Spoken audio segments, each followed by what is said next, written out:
Hello. I'm still getting everything set up here. Almost ready to go.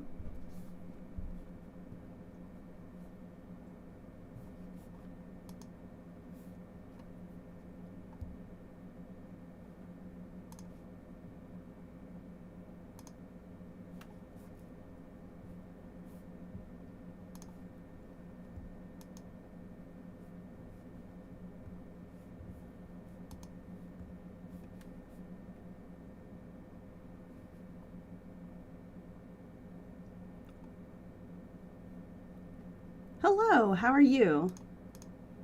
Welcome, CTCT.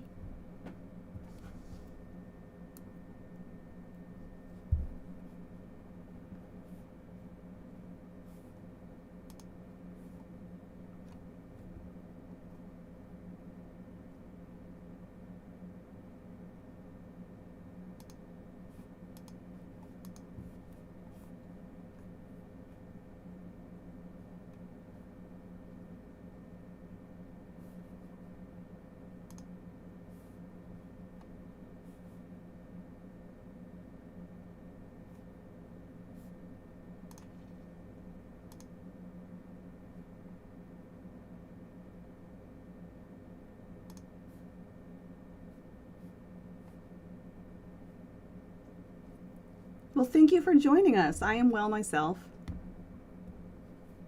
Good to have you here. Glad you could make it.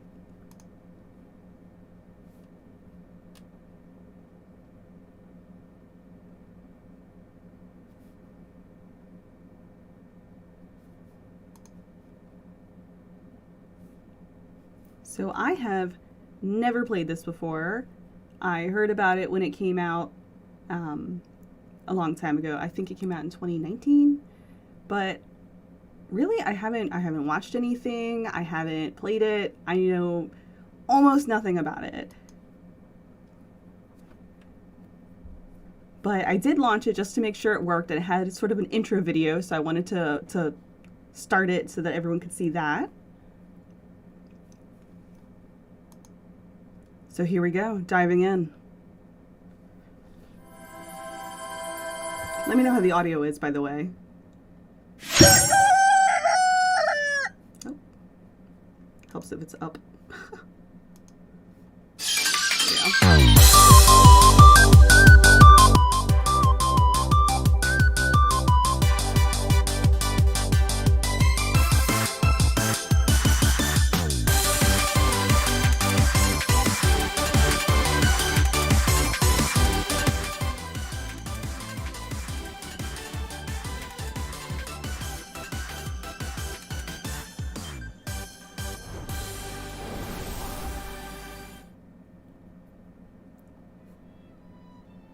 Okay, I'll try adjusting the volume. Sorry if that was a bit loud.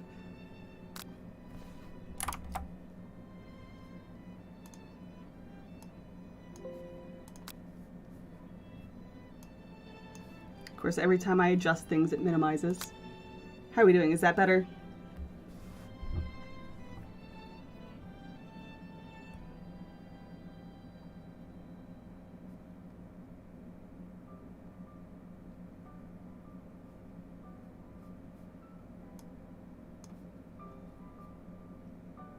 All right, bear with me one moment.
It's only my, what, third or fourth time streaming, so of course everything's still scuffed.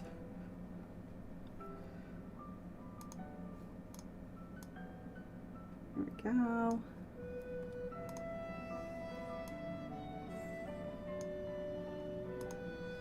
How is that? Is the viewing area better now?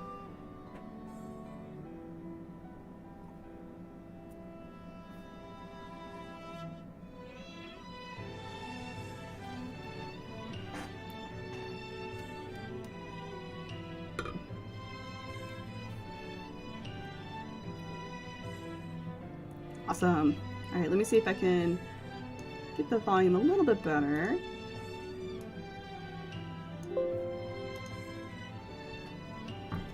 All right, how is that for the audio?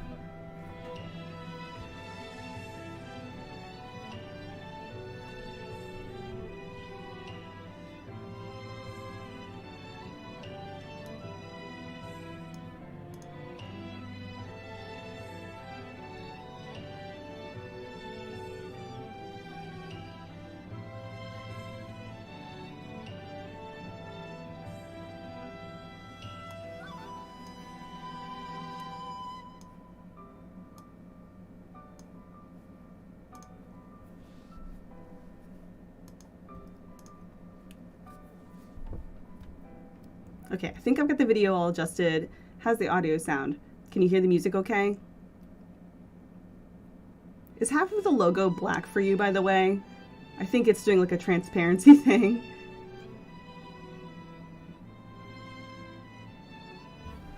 Oh, shoot.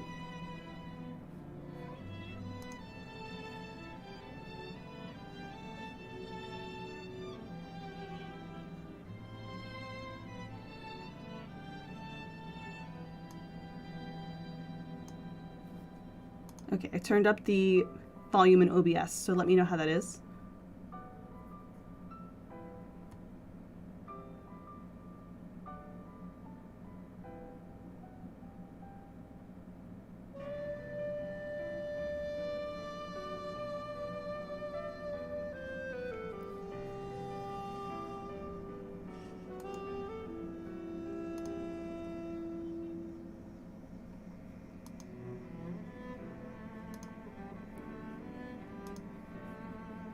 I'm not sure how to turn off the green transparency thing.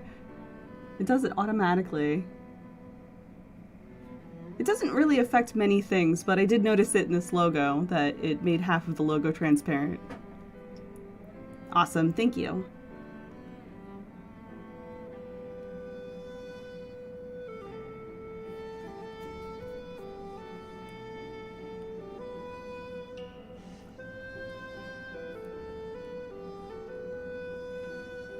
Did you want to see the intro video again, or did you get enough of it before? I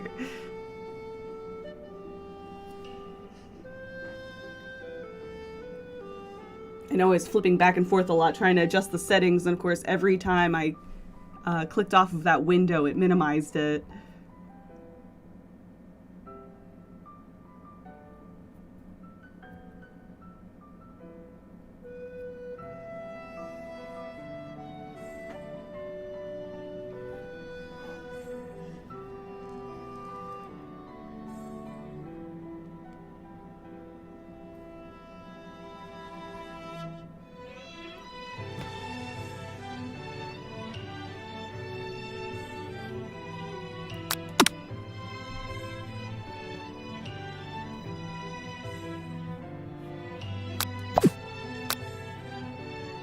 Alright, beautiful. Let's go.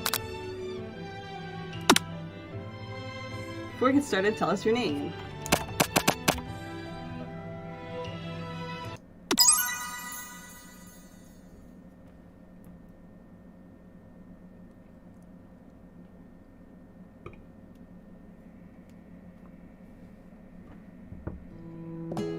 You sleep softly as the morning sun casts a warm glow through the window of your modest student apartment. The world is peaceful and serene. You could stay in the moment forever. I appreciate this poster. The chicken poster. You could wake up now. Your first day of culinary school is no time to sleep in. Up and at 'em. Lying in bed, you stare at the ceiling, thinking about everything that awaits you at the prestigious University of Cooking School, Academy for Learning. Your mind begins to wander. Who will be there? What will you cook? What should you wear? Time begins to fly by, and you find your imagination getting away from you. You'll need to take this seriously. You allow yourself to daydream a bit, thinking about the future. You need to take it seriously. Of course, it's too loud now.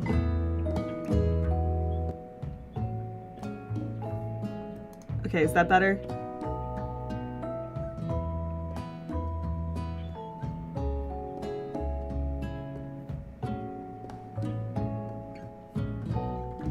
I'd better make sure to arrive prepared for the first day.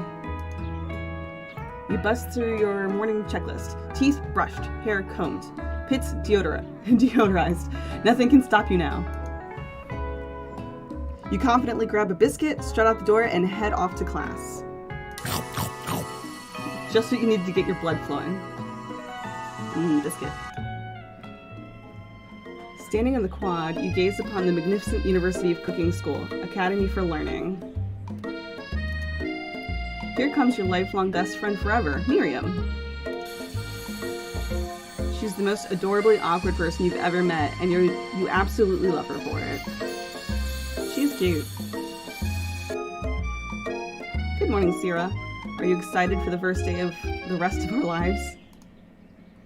Actually, because I sure am excited, a little nervous. Okay, a lot nervous.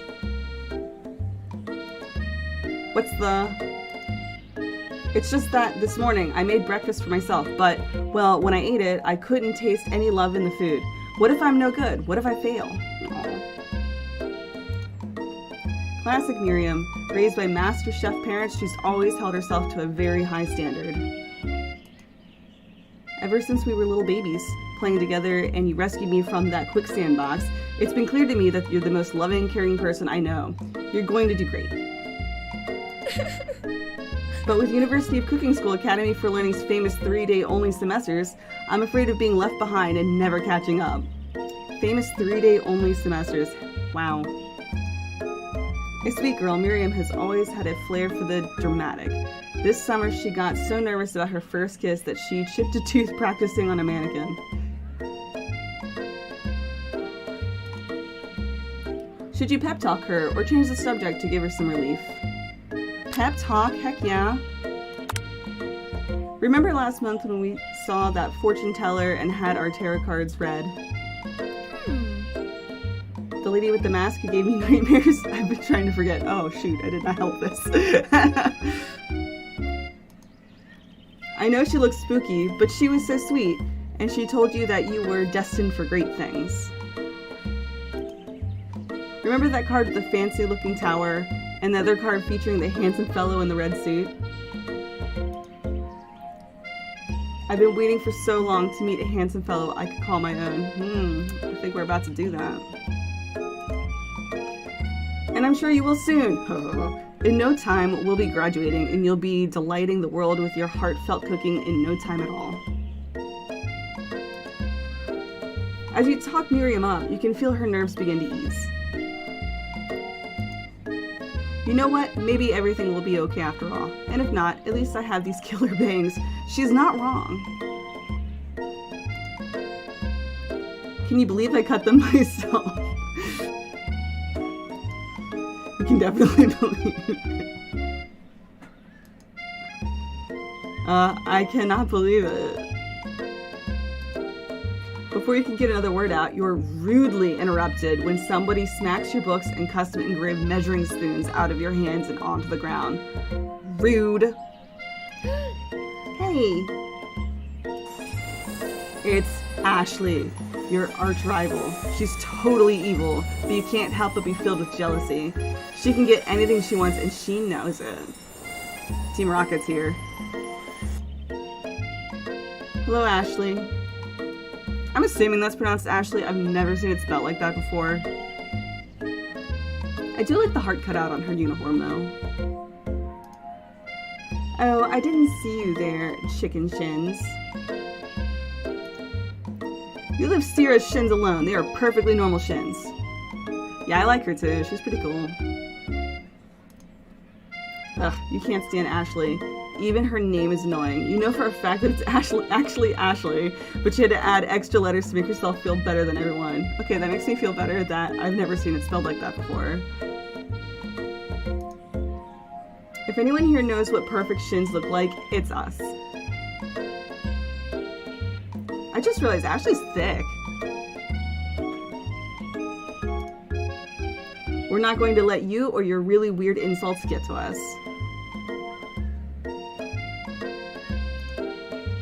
Across the quad, you see Ashley's best friend, Van the Man, has stopped to look at his own reflection in the mirror. His pants are so tight you can see him casually working out his glutes while he styles his hair. No lie, they're rockin' glutes. I mean, yeah, probably. Van. You ring. You've never been sure what their arrangement is, but as long as you've known them, Ashley and Van have just been as close as you and Miriam, but substantially more devious. Yeah, that's the club I want to be in, let's be honest. I can't believe that the University of Cooking School Academy for Learning would ever allow people like you to attend as students. I know, right? You'd think they'd just hand us our diplomas now. I like Van's hair. Or maybe hire us on as professors. You amateurs can learn a lot from us. Yeah, like kind of make fucking star hair. With the first day of school about to start, there's just not time to properly tell these two off, so you resist the urge. Let's go, Miriam. See you later, losers. Yeah, Miriam. You tell him. As you approach the door, you see a goofy-looking kid pushing hard against the window directly next to it.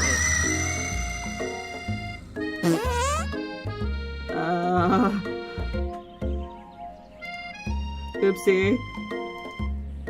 I think it's broken. You reach forward and easily pull the door open. That should do the trick. I love you! I think you mean thank you? My name is Pop. I was named after my Pop. He's old. Could someone like this also be a student at the school? He must be one heck of a chef. Also, his name tag clearly says Bob, but I guess he's reading it upside down. Hi, Pop. I'm Sierra. So, are you going to make me hold this door all day? Nope. And with that, the young man walks into the building ahead of you. Aww. Is it just me, or is he kind of cute? I think it's just you. You both shrug your shoulders before following him into the building. You stand at the edge of the room, unsure where to sit. Other students wander in and keep themselves busy chit-chatting. I like the math of fried chicken here on the chalkboard. A scruffy-looking pooch takes his place at the podium at the front of the class. Adorable. Now, quiet down, everyone. Sprinkles, I love him. Best character ever. Who is this unreasonably cute pup, and why is he in our culinary class?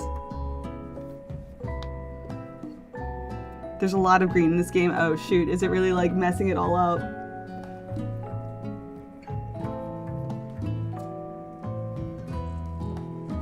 Hang on one moment while I try to fix that.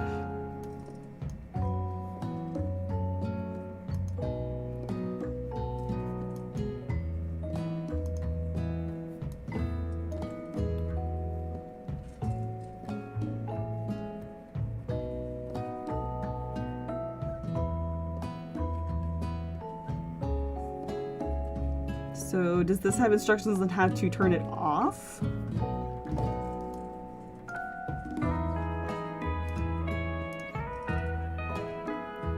I know, I love the pillar. It's the best part.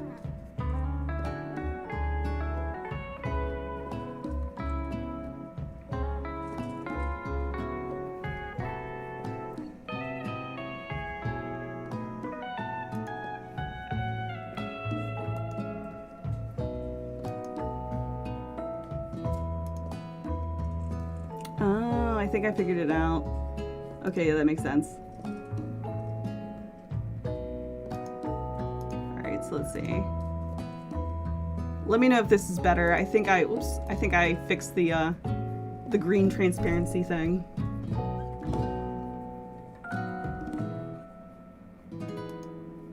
There we go.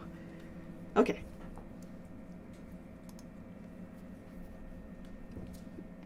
You must be Sprinkles, head instructor and CEO of UCSAL. Yes, best character ever, 10 out of 10. Awesome. Thank you, Gecko. Please, call me Professor Dog.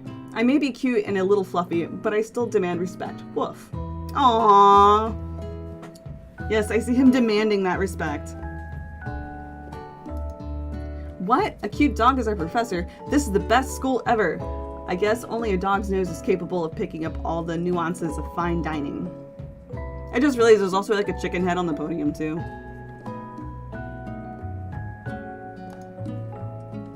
Out of nowhere, wind begins to rush around you as a swirl of cherry blossom petals fill the air inside the classroom. I'm chilly. Someone closed the window. And then he walks in. Oh. Those sparkles though.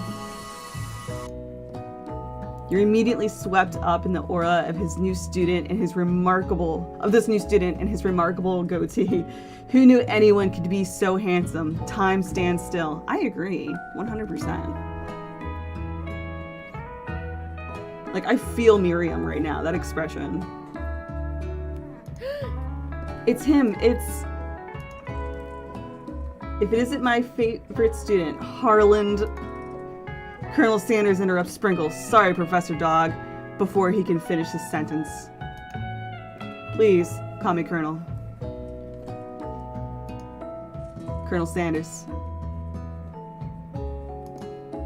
A hushed murmur rolls through the classroom as Colonel Sanders walks down the aisle of desks. Suddenly, the room is sweltering. Sweat begins to bead across your brow. You feel like everyone is looking at you, and you're not entirely wrong. And this over here must be sweaty, sweats a lot. Thanks, Ashley. Maybe we should open that window back up before Faucet Pits melts into a puddle and evaporates entirely. Hold on just a second. Nobody talks to my friend like that. You two both know my name. We were in the same kindergarten class, and what is with all your really weird insults? Besides, when Sierra sweats, it's not gross. It's beautiful. Look at all of that shimmer. It's true, though. You take a moment to clean yourself up. Probably necessary. It's a good thing you didn't forget about the deodorant this morning. This classroom is hot, hot, hot.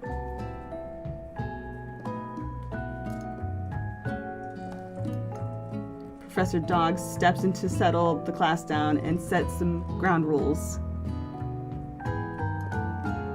Welcome to University of Cooking School, Academy for Learning, the greatest culinary academy in the world. The birthplace of culinary legends past, present, and future.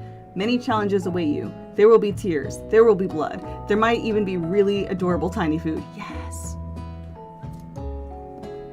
And when it all is said and done, there will be a battle. You will lift your sporks and compete in the broom cooking arena. Just then, another student enters the classroom and interrupts the professor's rousing speech. Hi guys, sorry I'm late. I hope everyone had a good summer. I really miss... Quiet. Late to class is bad enough, but interrupting my monologue, you're on the fast track out of here, young man. Are you sure you're even in the right place? Don't you recognize me? This is my 3rd year in this school with you as my teacher. Third year, but it's like a 3-day semester. Everyone stares at him blankly. Does no one remember me? You're expelled if you utter one more word before I finish. Let that be a lesson to you students that tardiness is unacceptable. Even Clank made it here on time, rolling halfway across town on his tiny wheels. You turn to see the student Sprinkles was referencing, who appears to be some sort of industrial kitchen appliance.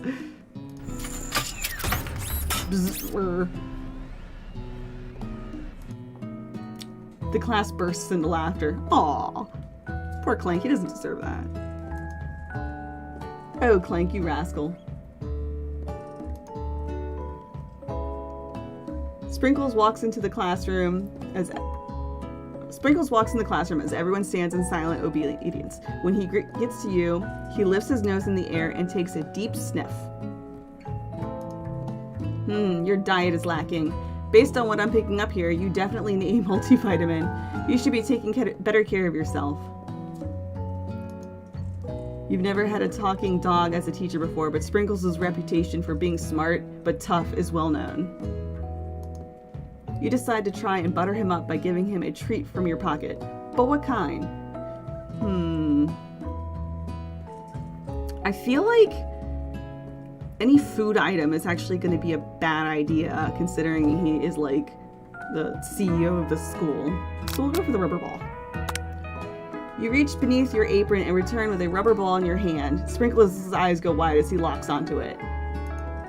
You toss the ball and he bounds after it, grabbing it in his mouth and swinging it from side to side before dropping it.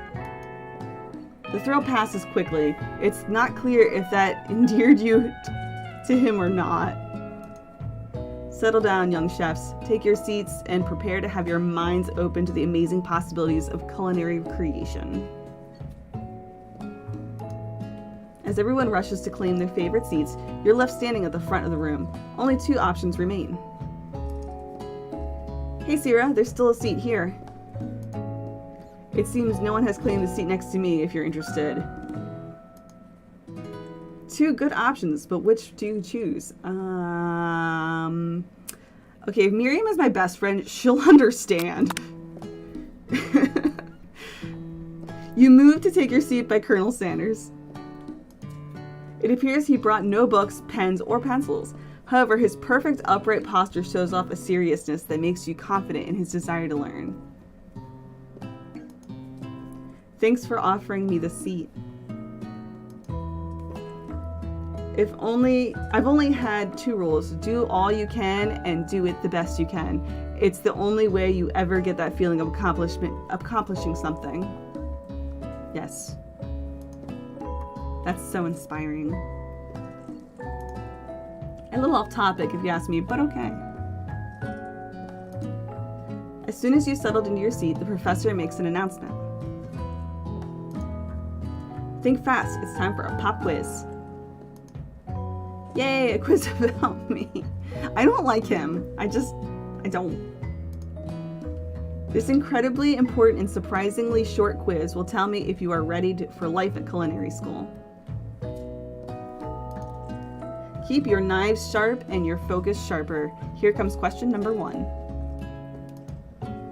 If train A is traveling to point B and train B is traveling to point A, how important is it to wash your hands before cooking? Extremely important, 100%. That's right. Forest is to tree as chicken is to...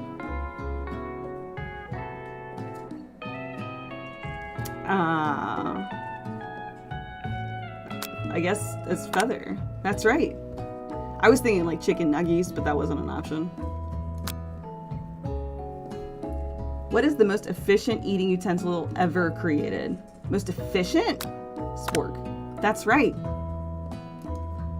What food is best for a broken heart? Anything as long as it's prepared with love and not too much salt. Camel meat and a pancake that looks like a silly face. I would say anything as long as it's prepared with love. That's right. Is Sprinkles a good boy? Yeah, he's the best boy. That's right. Your total score is perfect score, 5 out of 5. Oh yeah. Wow, be honest, did you cheat? You look up to see that Colonel Sanders has been watching you tally your score. He's impressed. Yeah, I know. Camel meat rate. I know we just met, but I have to confess. I think you have a beautiful brain. Thank you. Hot diggity, Sierra. You just scored some major Colonel Sanders points with that performance. Thanks, I know. May I have your attention, students? I have an important announcement to make. Isn't this like the 10th important announcement he's made? Time for lunch. Okay, that's okay. Fair. Fair. Wow, the cafeteria is as nice as any restaurant you've ever eaten at. It makes sense that a school dedicated to cooking would also be serious about eating. A delicious fragrance wafts through the room and tickles the end of your nose. Your mouth waters. Do you smell that? That must be our lunch. It smells crazy good. Everyone, can I have your attention? Is it about lunch? No, I just wanted to apologize for my tardiness. You see, I was... Howdy, folks. I'd like to make an announcement. This one's more important. We're listening to this announcement. Hey, I was... Who cares? It's about lunch. Everyone cheers. But I... Shh. Lunch, lunch, lunch. She said shh. In honor of the new semester, I have prepared something special to share with everyone for lunch. Aha! That must be the smell I smelled. Indeed, that smell. I love this pose, this like Greek god pose. You hold your breath, waiting to see what food this mysterious student has created. You've heard that he's very talented, but were the rumors true? Is this? Colonel Sanders lifts a large bucket above his head. Its contents glimmer in the light. Piled high are huge pieces of chicken, breaded and fried to a crispy golden finish. The aroma envelops you, and you begin to feel warm and safe. Colonel Sanders has filled a bucket with chicken. What a novel concept. Your stomach begins to grumble as if to say, stop thinking and start eating.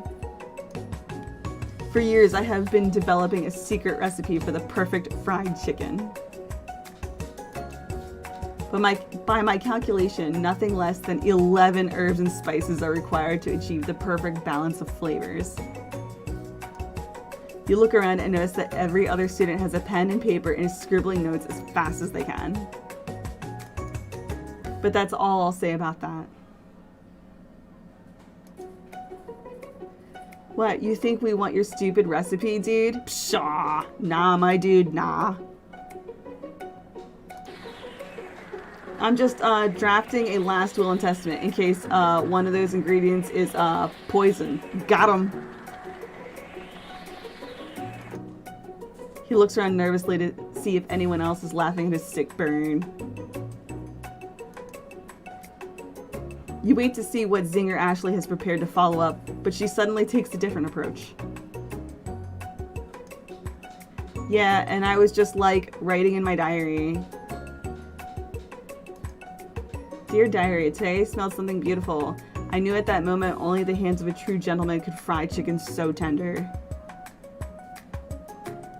You see her body language change from bitter and evil to sweet and innocent as she slides closer to Colonel Sanders. She realizes that he is destined for greatness and fame with cooking skills like this. She wants him all to herself. I don't think so, bitch. I don't care how thick your thighs are. Oh, please. Well, Van Van, the man, if you don't want any, I'll take his. Whoa, hold on. I mean, I guess I'll try it. He takes one bite and his eyes grow wide. He starts contorting his face as he tries to hold in his pure exhilaration and act unimpressed. Easy now, there's enough for everyone. Please, my fellow classmates, dig in. You take one of the pieces of fried chicken out of his quote-unquote bucket and sink your teeth into it. Why is the bucket in quotes? It's amazing. Tasting Colonel Sanders' food transports you to another dimension. Alone with your taste buds, gripping a drumstick in your hand, you float weightlessly. Focus your mind and meditate on this moment. Savor the moment. I'm going to try and identify the flavor. Savor the moment and everything that it tells you about Colonel Sanders' culinary heart. Swim toward the light. I want to know about his heart. The flavors in your mouth are beautiful, pure, heavenly. What a guy. Alone with the flavors, you feel something that can only be described as love. For a man, for a flavor, are they the same? After tasting his food, you try to get some one-on-one time with Colonel Sanders. Approach. Colonel Sanders smiles ever so softly as you approach. He stops what he's doing and allows you to break the silence. Colonel, I wonder if I could talk to you for a second. Anything for a fellow chef. What exactly was on that chicken? Cocaine. How bold of you to come out and ask. It's an idea I had for a new combination of flavors that will make me my fortune and establish my legacy for all time as I open a chain of highly successful fried chicken restaurants. No big deal. I like the staff. It's just you and me here talking. I can keep a secret. In fact, I've got some of my own that I'd be willing to trade. What's the rush? The semester's only getting started. We've got 2 more whole days to get to know each other. Oh no, he looks like super disgusted with me now. No. Yes, he does get a staff. He's a wizard. He's clearly not going to give it up easily, but it doesn't hurt to be persistent. You know what they say about secrets, Colonel. Shouldn't learning be fun? Aww. You've got moxie, I'll give you that. Colonel Sanders looks both ways to make sure you're truly alone, and then leans in. You can feel his warm breath as he whispers. Just one ingredient, but you can't tell. I use blank. It's something my great-grandmother taught me. Yeah, we can't release the KFC secret here. Blank? Wow! You'd never have guessed that. In fact, you're not even sure where you'd get some if you searched. While you're wrapped up in that huge revelation, you notice that Colonel Sanders has disappeared. While everyone else is still in the cafeteria, you decide to look for him. You find Colonel Sanders outside, standing in the quad. Oh, it's you again. Howdy. Sometimes I like to come outside and look at the school buildings. I think about how my story will continue on after I've graduated. It sounds like you have big plans. I dare say the biggest. I will leave my mark on this world. You can bet on that. Alone together for the first time, you figure now is the perfect moment to show your personality to him. Neg him to show your own strength. Wow him with a big idea to add up additional ingredient to really spice things up. Be modest but thoughtful.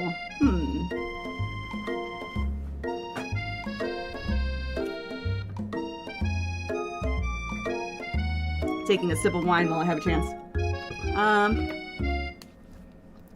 I don't want to show him strength. He doesn't seem like that type. A big idea sounds good, but probably not, since he's like really like meticulous with his ingredients. So let's be modest but thoughtful. Well, I just wanted to tell you that I really enjoyed your food.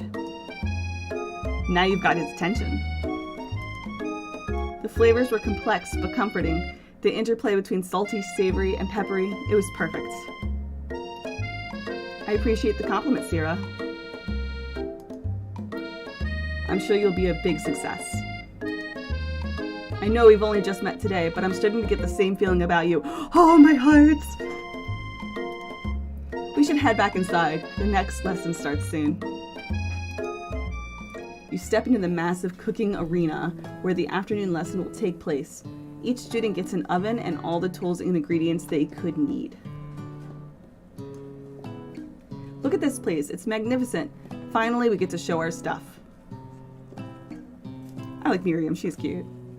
Wait a second. Oh no, we have to show our stuff. What if I totally blow it? You're not going to blow anything. Know what I mean? Except maybe kisses to the crowd of fans you're going to earn with your signature adorable tiny food creation. Welcome, students, to the cooking arena. For today's lesson, we'll be cooking with partners. Hurry up and pair off. Naturally, Miriam looks over at you, but unable to control herself, you pounce on Colonel Sanders. I was wondering if he would even give me the choice, but apparently he didn't. Aw, I feel bad though. She's sad. Hey, Colonel, would you like to tackle this lesson as a team? As a team of two, that is, me and you, if that wasn't clear. Smooth. Want to be my partner? Aw. Sure, Sierra. I'll prepare our station. I got an awe out of him. Bow chicka wow wow. Hi, Joe King Giant 74. How are you? Without you as a partner, Miriam is left standing all alone. Two different students quickly take notice. Hello, new partner. I mean, she did like him. Maybe it's meant to be? Question mark.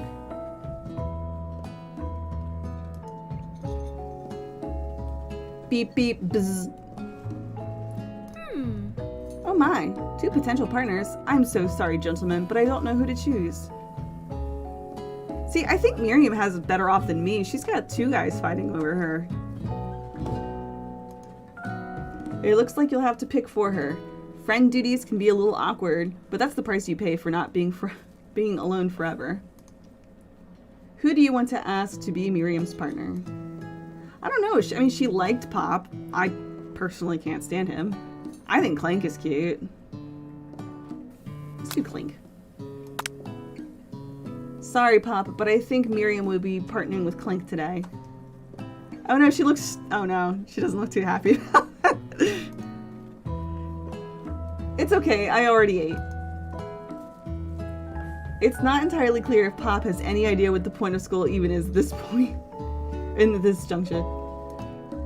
Clank is clearly excited to have some attention. He heats up and begins to roll back and forth. Aww. I like Clank, he's adorable. Warp, warp, warp. Hold on there, fella. We don't even know what the assignment is yet. Technically, Clank might not have a face, but there's something charming and earnest about him. Bzz. Tissue? I hardly know you. Ahaha. Clank judders and a panel shakes loose. You get the impression that this is a sign of affection. Looks like you two will be fine. Now it's time to focus on your own cooking classwork. Alright, you two, for today's lesson, we're going to keep it simple. Pick a basic dish and divide up the steps. No chef is an island. It takes 2 flints to make a fire. You get the idea. Which dish do you suggest to your partner, Colonel Sanders? Steak tartare. It seems easy enough. It's fancy. You don't even need to cook it. Using octopus will blow Colonel Sanders' mind. Your grandmother's mashed potatoes and gravy. I'm almost thinking the mashed potatoes and gravy because that seems to be the most simple thing here. And I kind of have a feeling Colonel Sanders might like mashed potatoes and gravy. I got some hearts. I've always been something of a down-home chef. I was thinking we could make something warm, inviting, comforting. Maybe mashed potatoes. And gravy. I couldn't imagine one without the other. Oh, I see. It's like love, you know. Colonel Sanders casts a coy look at you, causing your whole face to go beet red. Embarrassed, you quickly turn away. I'll go get the potatoes. No, please, let me. Picking perfect produce is a passion of mine. Looks like things are getting pretty fresh around here. Does someone have a crush on Colonel Sanders? No, bitch, I don't know what you're talking about. We're just cooking partners. Mind your own business. Sanders' heart is my business, and you'd better keep your fingers off of my man. Excuse me, bitch? Did someone call for me? No, geez, Van.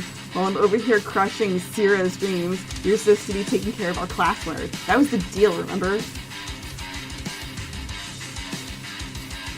Colonel Sanders returns, armful of peeled potatoes. He tosses them into the boiling water and turns his attention to you and your old friends. Oh, howdy there, Ashley, Van. Are we working in a quartet instead of a duet now?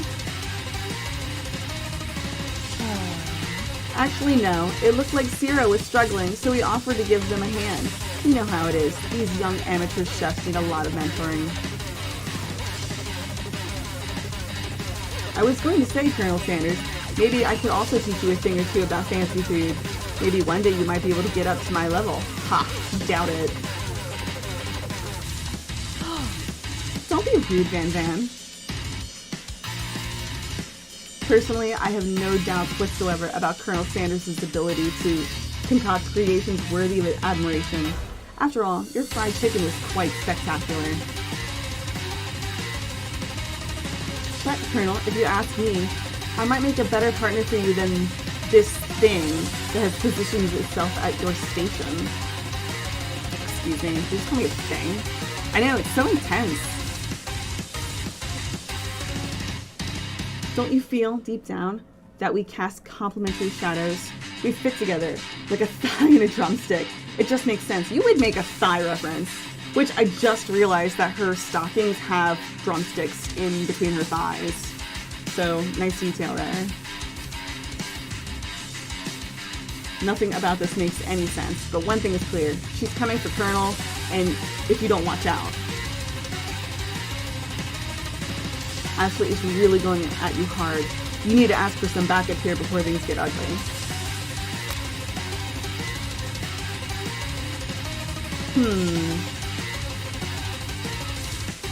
That's a tough choice, actually. I would say maybe Miriam. Miriam always has my back. We don't really know Colonel Sanders that well. You turn to Miriam, and as soon as you find her, she senses it and looks back. This girl's friend in need radar is second to none. She immediately comes running over. Is somebody threatening my friend? I will destroy them. Yes! I actually think that Ashley and Van were just leaving. Leaving you in the dust, vis-a-vis my skills as a chef, perhaps. But stepping away from this competition, you are sorely mistaken. This particular music is really loud in my headphones, by the way. Miriam, you're a loyal friend, but Sierra is my partner for today's activity.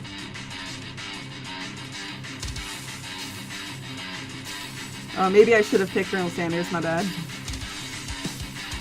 You look for Sprinkles in hopes that he might step in, but he's nowhere to be found. Darn those cute corgis and their short but sturdy stature.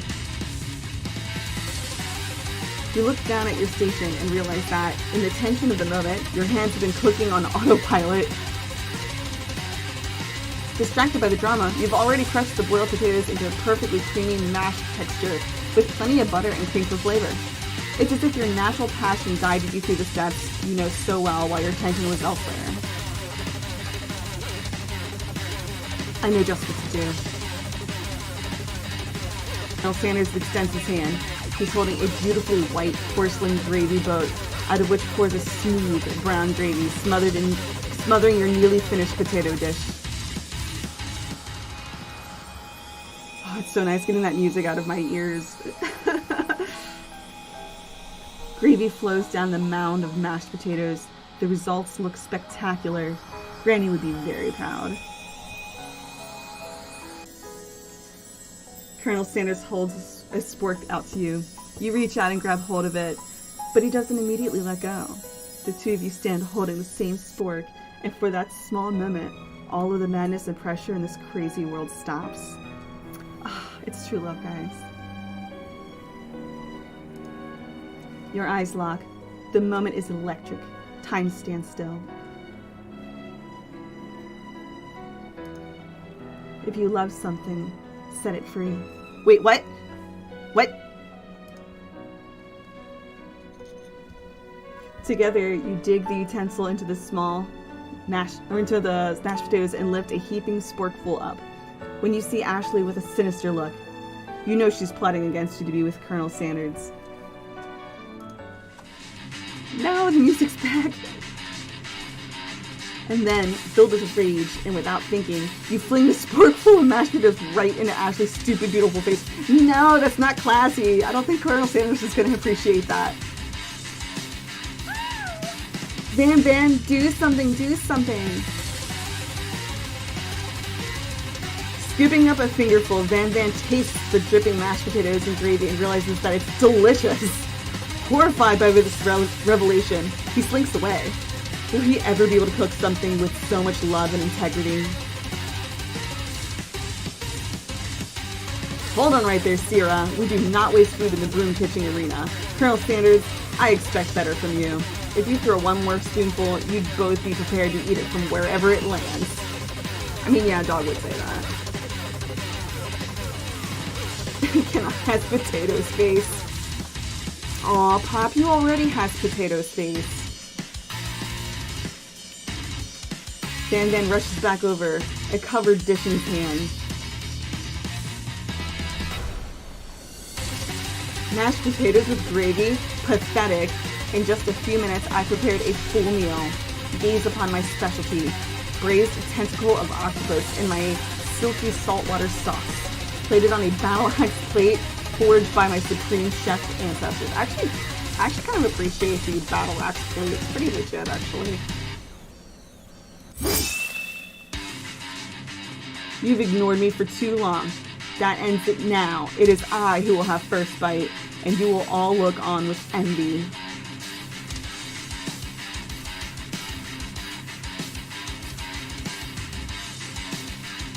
The interrupting student rushes at Van and swipes a bite of his signature dish right off the plate. No, don't! Something about this dish doesn't strike my nose quite right. I think the octopus was rushed and may have turned in the process. The results could be toxic. Rip this guy, he's dead. Too late, it has been eaten. I think I left something in the oven. I don't feel so good. It killed him!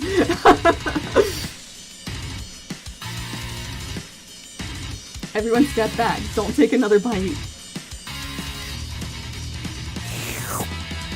When you look back at the plate, the rest of it is gone. You notice the tip of the tentacle being slurped up in Pop's mouth. So this is the game where I literally killed everybody. Who knew that this game was going to be so intense? Pop winces in pain for just a moment, then is almost immediately back to his oblivious self. Oopsie. Tastes like poison. The entire class is gathered to watch Pop's final moments. Shock has frozen the whole crowd as they are motionless. They are as motionless as statues. The class bell rings, disrupting the moment and snapping everyone back to reality. It would appear that Pop's enthusiasm for trying new things, despite obvious danger, has inoculated him against poisons of all kinds. I'm not sure the professor here makes enough money. Ghost of student. Hello. I just turned into a ghost over here. It's okay, you were already basically a ghost. Seeing that you're shaken up by the that really annoying student and all his nonsense, Colonel Sanders approaches you. I'm sorry you had to go through that. Please, let me walk you home. Hey, well, at least it turned out alright in the end, right? What? Like, for real? Oh, come on. You follow Colonel Sanders out of the room. At night, the school building has taken on another vibe entirely. It's dark and more than a little spooky. Colonel Sanders stands in the quad's neon glow and speaks softly. Those mashed potatoes you made in the class today. Before you go on, I want you to know they're not a great representation of my skills. I didn't even realize I was making them. They were amazing. Tasting them, it reminded me why I became so passionate about food to begin with. Colonel Sanders is getting choked up. Cooking is obviously important to him in a way that you find inspiring. Now might be the perfect time to tell him that you're developing feelings for him. Colonel Sanders. Yes, Sierra. There's something I need to tell you. Cock block. Hold it right there. There's something I need to tell you first. Oh, geez. You see, when I was just a boy, I had a dream that one day I would be the greatest chef of the world has ever seen. He's like crying. And every day since, I have been working towards that dream, day and night, never stopping, never resting. Also, lifting a lot of weights, like so many weights.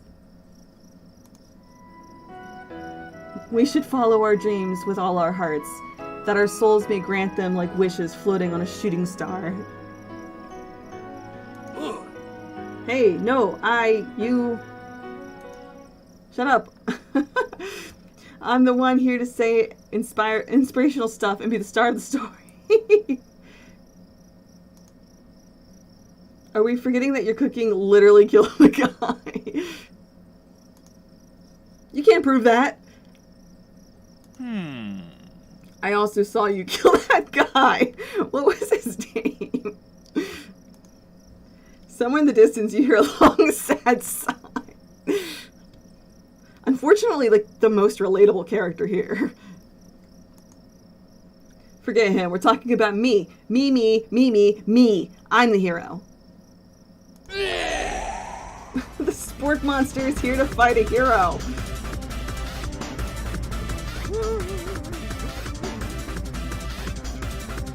I think I left the fridge door open. Later, nerds.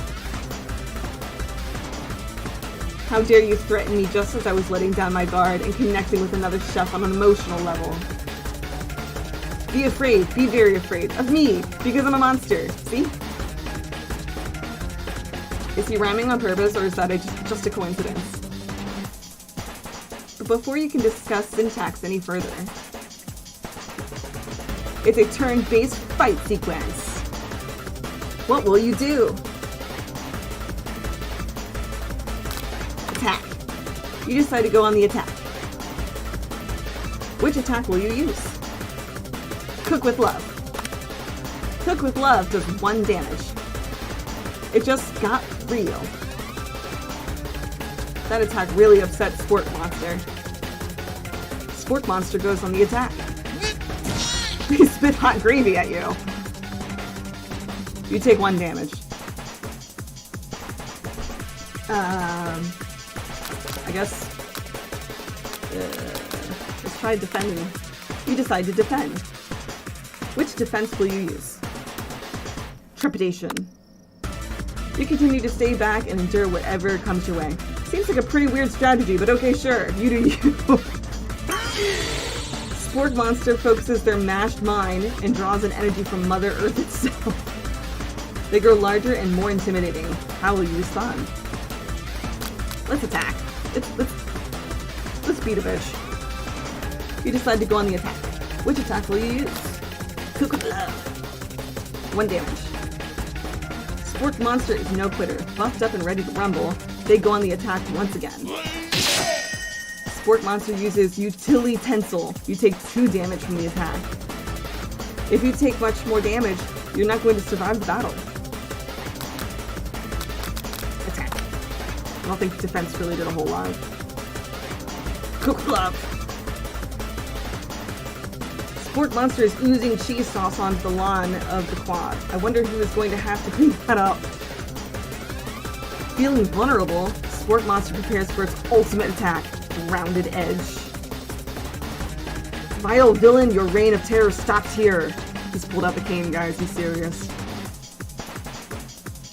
Colonel Sanders summons the energy of 1,000 chickens.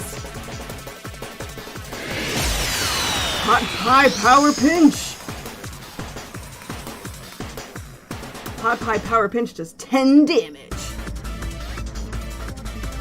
Spork Monster is defeated. You saved me. An injured Spork Monster spews steam into the night.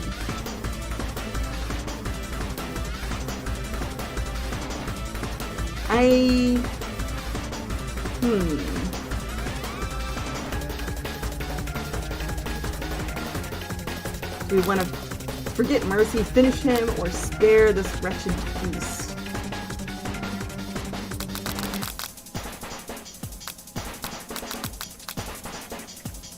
Forget mercy, finish him!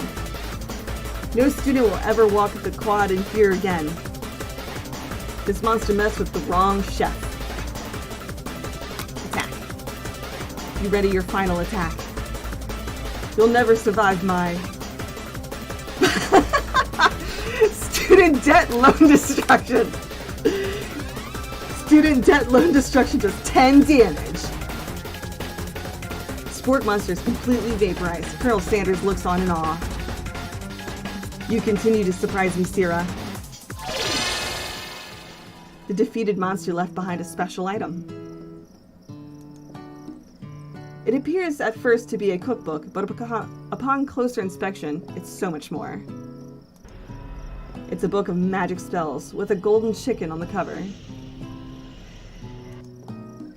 You open the cover and find a library card tucked inside.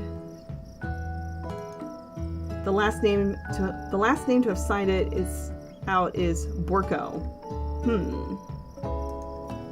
Borko. That name sounds strangely familiar. Your blood is pumping as you stand in the quiet of the night, holding onto the mysterious book in your hands. As you come down from your battle buzz, you realize that your final attack has left you completely depleted. The world around you begins to fade away. Without any energy to keep your eyes open, darkness overtakes you. Whoa, he's in my bedroom, guys. Does that mean I win the game? The image of Colonel Sanders flashes before your eyes as you fall asleep. He must have helped you home. In your tired state, you don't know if you could have made it without him. What a guy. You want to thank him, but you don't have the strength to utter a single word. You feel your covers being pulled up over you as you are tucked in tightly. Aww.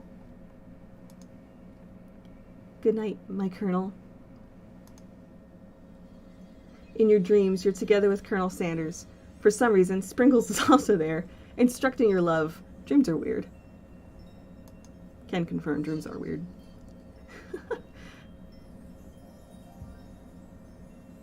Zzz.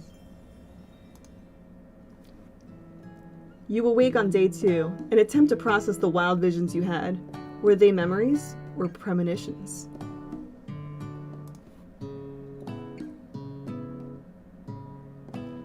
And then there was that secret ingredient that Colonel Sanders went ahead and told you outright.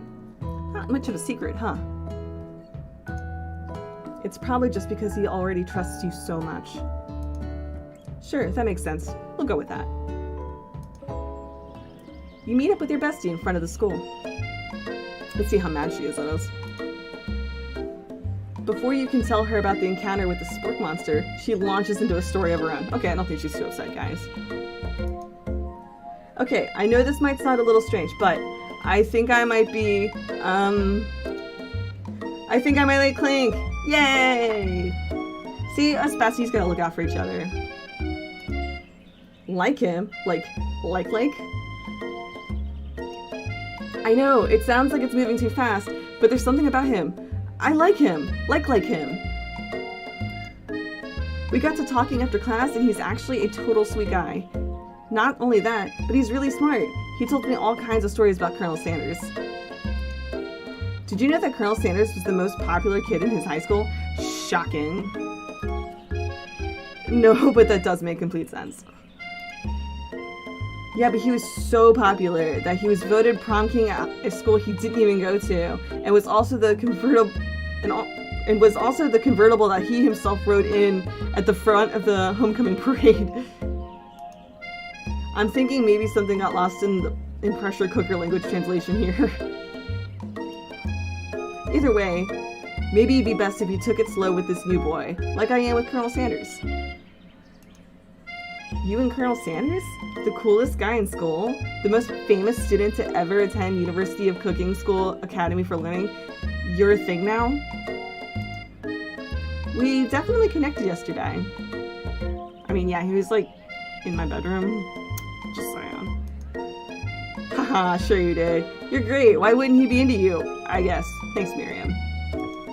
Keeping it real. Laughing at the implication that you and Colonel Sanders might be a thing is definitely not cool. You are great. I am great. You have an idea about how to prove that your love is real. Well, if he's not into me, why did he tell me one of his secret ingredients? Your bestie's eyes light up. A secret ingredient? Yeah, I just said that. A secret ingredient. Is there a dramatic echo in here? Miriam checks to make sure you're alone before continuing. ...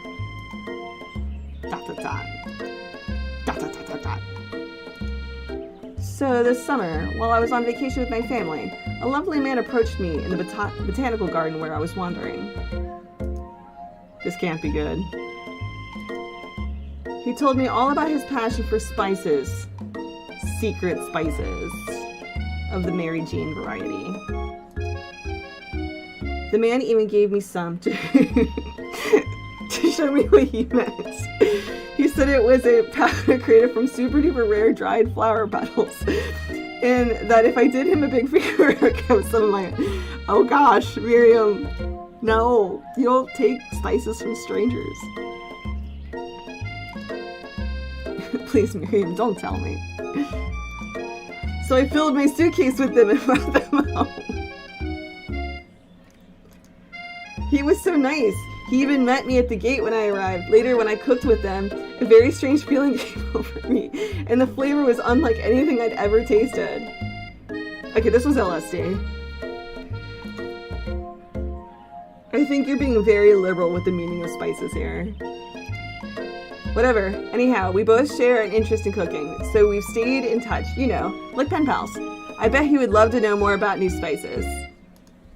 Well, I'm definitely not supposed to share Colonel Sanders' secret recipe. And besides, I only know one ingredient, so I doubt it'd be much use to anyone. Cough, fibber cough. Please, please, please. It would mean the world to me. No one has to know it came from you or from Colonel Sanders.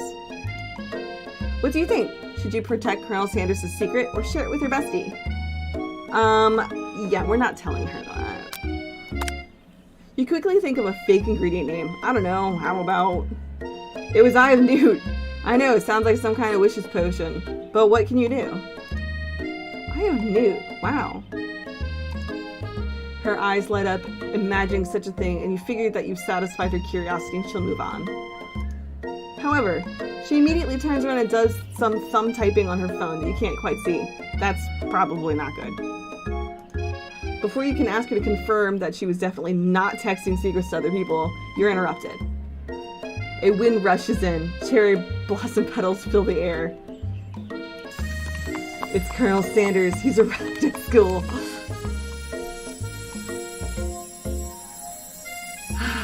Do I stand back and admire his majestic glory, or do I run to him? We're gonna admire him for a hot second. Colonel Sanders' horse is truly a thing of beauty. Without ever acknowledging that he's being watched, he does a short horse dance before dismounting with a flourish. He then slaps the beautiful creature gently on its rear, sending it running free into the countryside. You are so struck by the sight of him that you lose the ability to speak coherently. Oh, I didn't realize anyone was watching. Don't worry, he knows his way home. You attempt to compliment Colonel Sanders, but the words don't come out exactly right. What a horseful beaut you have. What a horseful beaut you have. Dang it, that's what I just said. Being a good friend, Miriam attempts to cover for you. Oh, Sierra just gets really nervous about people like, thanks a lot, Miriam. It's perfect. What? This is not helping. They got food poisoning and we're all up all night. It was gruesome. You should have seen it. Oh, yeah, wonderful. Oh, God, his face. No. She gives you a wink and a nod as if to say, situation handled. Can't blame a girl for trying. And with that, Colonel Sanders disappears into the school, leaving you and Miriam to follow. Shit. I did that wrong. When you enter the classroom, you can see your two rivals, Ashley and Van Van, are doing something bad. By the way, they're hiding. You know it must be really bad. Like counterfeiting receipts bad, or recipes bad. Experimenting with restricted ingredients bad. Summoning a demon bad? You try to get a peek over Van Van's hulking shoulder, but he sees you coming. Whoa there, little one. I'm not sure you're ready to handle this. Why don't you make like a bee and mind your own wax, honey? Tell them to stop acting mature or act like you're not interested in them, but really try and get a closer look.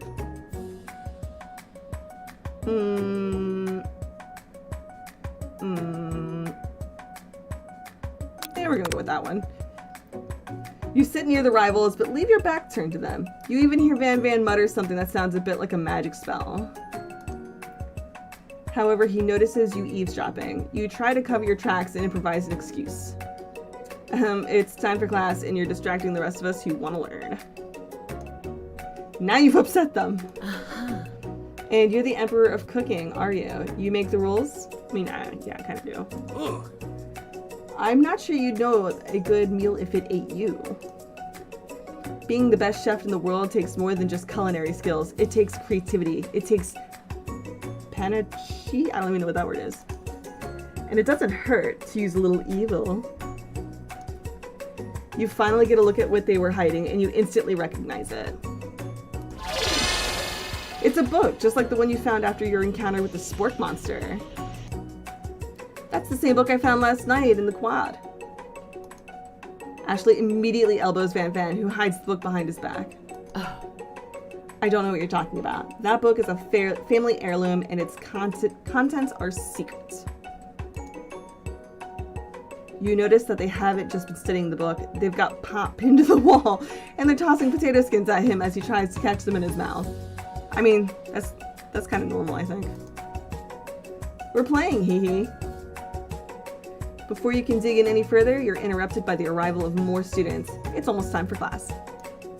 Beep beep. Clink must be running late. He's in such a hurry that he rolls right over Van Van's meaty foot. Ugh. Hey, watch it, you bucket of bolts. Aww, you can't say that to him. You watch how you talk to him. He didn't do anything. Bzz, womp. Who do you think you're talking to? I've never heard such language, not even from a stand mixer. Yeah, you tell them, Clink. Womp womp. No, your mother was a stand mixer.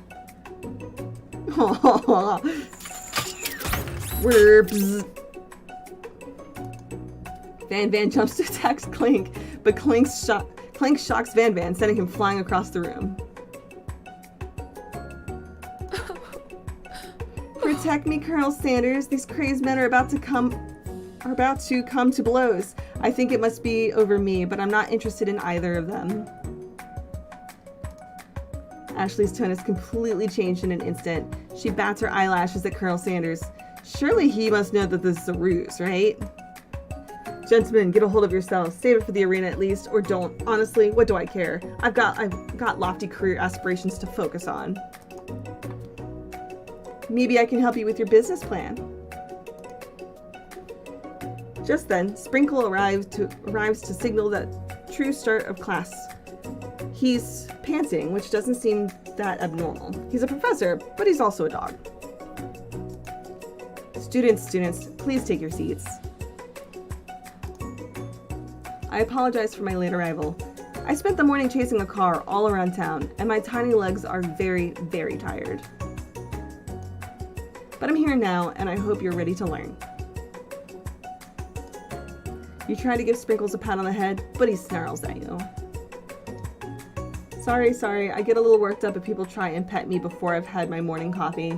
Let that be a lesson to you. You know what? Me too, Sprinkles. I totally respect that. After he catches his breath, Sprinkle regains control of the classroom. Without further ado, we'll review the global history of my favorite fowl, the chicken. You want to pay attention to the lesson, truly you do. Which is why in 1776, at the signing of the Declaration of Independence, it was a chicken who first signed their name. But you can't help but daydream about Colonel Sanders, and you miss most of the important parts. When you come to, Sprinkles is holding a tray of food in front of you. Oh shit. Well, Sierra? Naturally, this appears to you to be a simple platter. Which item do you want to sample? A glass of water, a shimmering pepper, or dog biscuit? I'm gonna go for the glass of water. You grab the glass of water and gulp it down. It's cool and crisp, like the purest snow melted by a mountain spring. Oh, that was mine. It was from my favorite toilet. You owe me $6. And you've got excellent taste. You think to yourself, geez, I should pay better attention. We all make mistakes. I'm sure he'll forgive you someday. Come on, it's time for lunch. I knew I should have gone for the dog biscuit. Before anyone can relax, the cafeteria lights dim. And your rivals enter to make a dramatic announcement. Today's lunch will be prepared via timed competitive cook-off. The level of theatrics with these two is off the charts. Demand that they stop wasting everyone's time, step up and tell them, you're on. You're on. A bit of lunchtime competition, eh? Count me in. If I have to wipe the tables with you fools before I set my lunch down on it, then so be it. I'm not the fool, you're the fool. Good one, Van. I like your gumption, Sierra. I'll be watching your performance. Gotta impress him. Just as things reach a boiling point, Sprinkle steps in. Surely he'll put a stop to this madness. No, he won't. He's gonna encourage it. Now, students, please settle down. This is a lunchroom, not a sports singing court. Finally, a little sense. You breathe a sigh of relief. At least, not until we turn on the timer. Just then, a huge light blasts you in the face, flashing the words, timer ready. That's what I'm talking about. Aroo! I stand corrected. The hard way builds solidly a foundation of confidence that cannot be swept away. And that's an original quote by me, in case anyone was wondering. I hope its message lifts you to victory. Like a diamond, I was formed under pressure, and now is my chance to shine. I will defeat you myself. You had his chicken and you made mashed potatoes and gravy on day one. And you're feeling like you can really impress him again here. It's time to boil some water for the potatoes. Think fast. If the timer runs down, you'll be forced to pick randomly. Uh-oh. Which temperature water boil at? Oh god, I don't even... That's right, but how would you have even gotten into the school without knowing that? I'm not good at timed things. Winter gets to rub my furry belly. Let that enticing offer motivate. Actually, I'm really motivated now, honestly. You're going to need to season this chicken before you cook it. You don't know Colonel Sanders' recipe exactly, but you have an idea. Okay, but I don't actually, in real life, know anything about cooking. How many herbs and spices? Oh, he used, shit. I think it was 11. That's right, you might not know all of the ingredients yet, but at least you're headed in the right direction. Tail wagging intensifies. Yes. Now that you've got some basic steps going, it's time to elevate your craft. What state of mind offers the most flavor? Ooh, what does it's trust? That's wrong. Fuck. I'm begging you to get it together. Get it? I'm a dog. It's never the wrong time for some dog jokes. Shit. Your classmates are rooting for you, but Ashley's simply stronger and faster than you. You better pick up the pace if you want to survive. When you were a child, your father told you to never forget where you came from. Every day you meditate on his advice and draw energy from that place. Now would be a great time to harness that energy. So, where does it come from? Where did he say it was? Oh, shit! I didn't click it in time. This is a horrible time to start forgetting important things. You try to shut out the noise of the arena and focus on your cooking. What's the sound of success? Oh shit, it should have been sizzling. Probably. Don't make me get the spray bottle. Is this the end? Fuck. Game over. Okay, try again.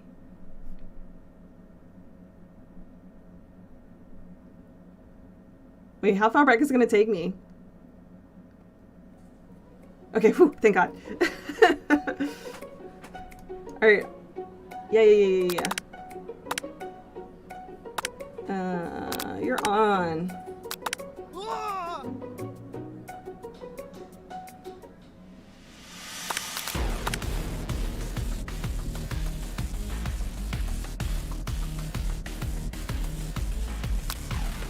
It's 11 spices.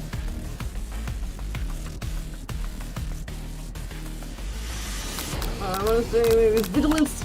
Ah, fuck.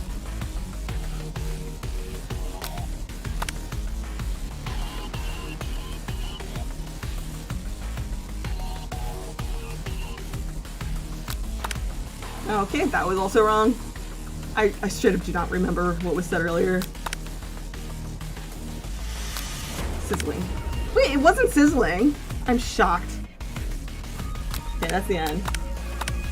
Try again. We're not gonna let Ashley beat us. Fuck that bitch.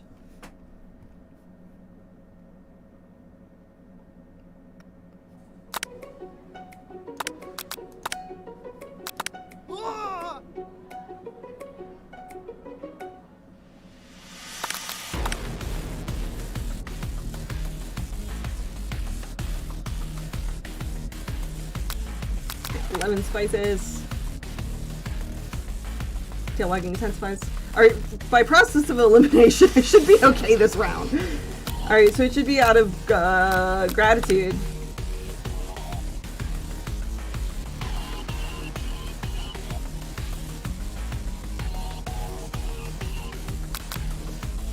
I think. Oh shit, I guess I picked that one before. Fuck!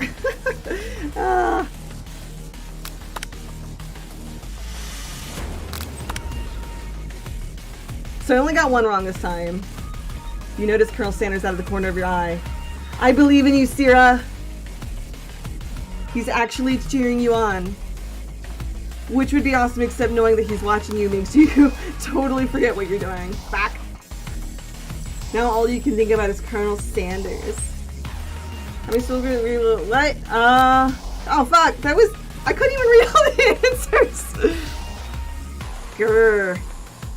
You're stranded on a desert island with only one dessert cookbook. Which do you take? What a hunk! I know, right? You know what? Shouldn't be focused on the challenge. You're falling behind.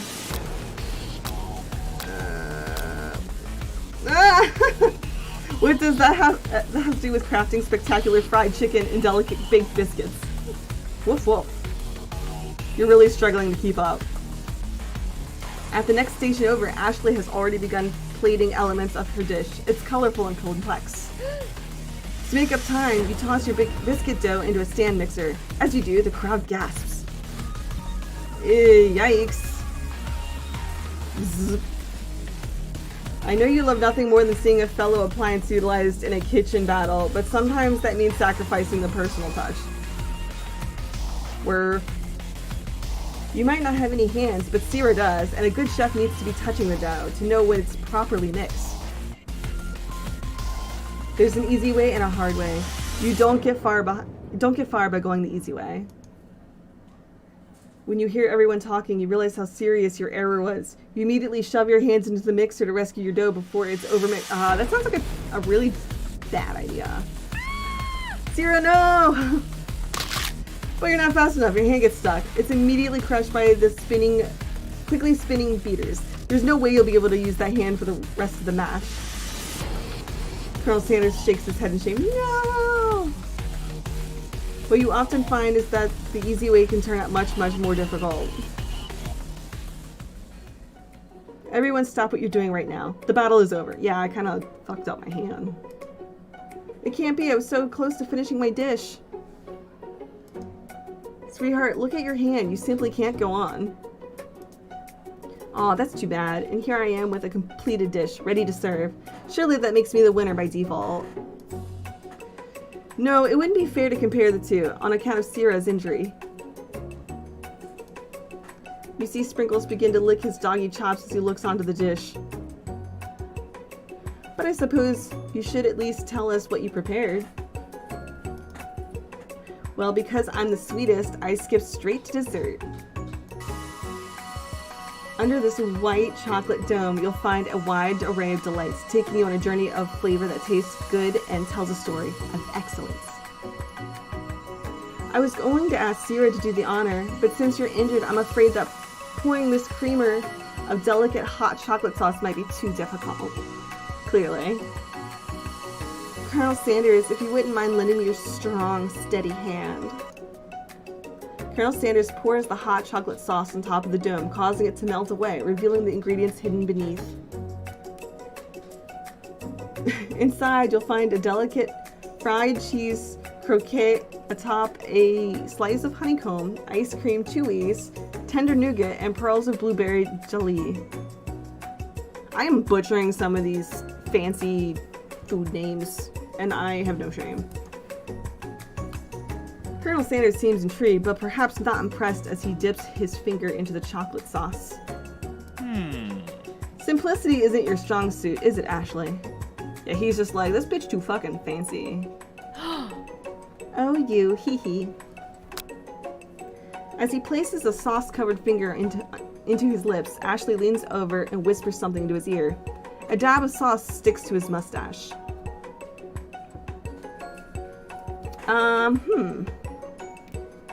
Do we want to be fucking obvious? Or do we just want to internalize it? Fuck it, we're gonna fucking... You reach out with your apron to wipe the sauce off his glistening face. Oh no! Colonel Sanders recoils and brushes you back.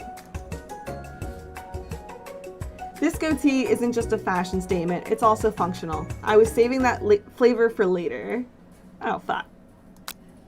Oh, I fucked up hard. Alright, try again.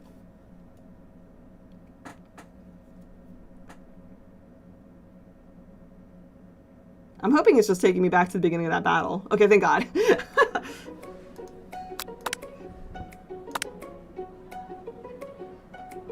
Alright, let me see if I can do this, like, one more time. And if this totally sucks, then I'll say, told them to shut up or something. Yada yada yada, 11, blah blah blah. Gratitude. Small town. Silence. No, I couldn't think about it. It's Colonel Sanders. Okay. Blowing me a kiss. Because that, I don't think any of those answers would have been right anyway. Grr. You're stranded on a desert island with only one dessert cookbook. What a hunk!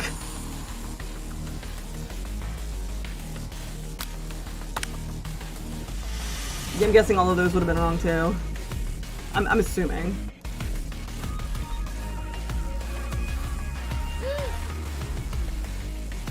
So I still tossed the biscuit dough into the stand mixer. That sucks. Crushed my hand, blah blah blah. I guess I'll just internalize. Your rage burns so intensely within your eyes that they burst into flames. Okay, yeah, that's fair. The flames cause your eyebrows to catch fire and turn to ash. They fall off of your face, which means people will have a hard time understanding your emotions for the rest of the semester. Oh god, what have I done? Embarrassed and ashamed by your poor performance, not to mention your crispy fried brow, you run for the quad to be alone. The beautiful weather feels like an insult. Inside of you, a storm rages. It's Colonel Sanders. He's probably here to tell you that he and Ashley are in love and have decided to get married. And he won't even ask you to cater his wedding because you're a terrible chef and an awful person. You try to hide from him, but he approaches you directly. I know you're hurting right now. Not just from the devastating loss, but from that run-in with the mixer and that small fire. We should get that checked out. It's fine. Can't you just leave me alone? I'm a loser. I'm not fit to fill your fryer. I'll never be a master chef. Failure is a part of life. Not just for you, but for all of us. Do you think I've never failed at anything before? That's exactly what I think. Well then think again. I wasn't always the man you see before you, enrolled in culinary school, incredibly handsome, successful, motivated. Well, handsome, sure. I was born that way. But I've walked other paths and arrived at dead ends. I was passionate about life, but I failed as an obstetrician? I don't even know what that is. I was passionate about justice, but I failed as a lawyer. I was passionate about livestock, but I even failed as a mule handler. That one was especially humiliating. Mules can be so cruel. I lost my business partner to a gunfight. Damn. Colonel Sanders seen some shit. I didn't know. People see my delicate ribbon tie and my well-kept beard and assume that I've got it all together, which is true now, but it hasn't always been. Sounds like this guy could really use a hug. I resolved then that I was going to amount to something. No amount of hours, labor, or money would deter me from giving the best I had to give. As Colonel Sanders changes focus, you can see something ignite inside of him, a burning passion. One has to remember that every failure can be a stepping stone to something better. My new dream is pure. It's honest, and it's something that a humble man in a crisp white suit can be proud of. I will create a new chain of chicken restaurants that will bring joy to the entire world and make up for my past misdeeds. Yay! Pop here to ruin the moment. Thanks, Pop. Just as your moment grows intimate, you're interrupted by a threatening, shadowy presence. Battle scarred from the night before, you prepare for the worst. It's the spork monster. Gorko, the spork monster, is here to fight a hero. Oh, that was his book, I guess. It said Gorko in it. Is anyone else feeling a bit of deja vu? I'm sorry, Gorko, but I could have sworn we've already battled you last night. That was Gorko. Oh, I'm sorry. That was Gorko, my twin, and I, Gorko, am here to avenge them. Are you stronger than Gorko? Well, we're twins, so no, not really. We're pretty much exactly equal in every way. Why do you ask? Colonel Sanders smirks. He's already on the same page as you. It's just that we beat Gorko pretty easily, so I don't think you have much of a chance. Not to mention, I feel really guilty about that. And if I could take it back, I would. I think what Sierra is saying is, can't we just be friends? Life's too short for making enemies. I suppose we really don't need to fight. It's just that I've got these pointy teeth and claws. All the better for enjoying tasty foods. Surely you like to eat, don't we all? Of course I do. Inspiration strikes you and you come up with a quick idea. Chomp on this.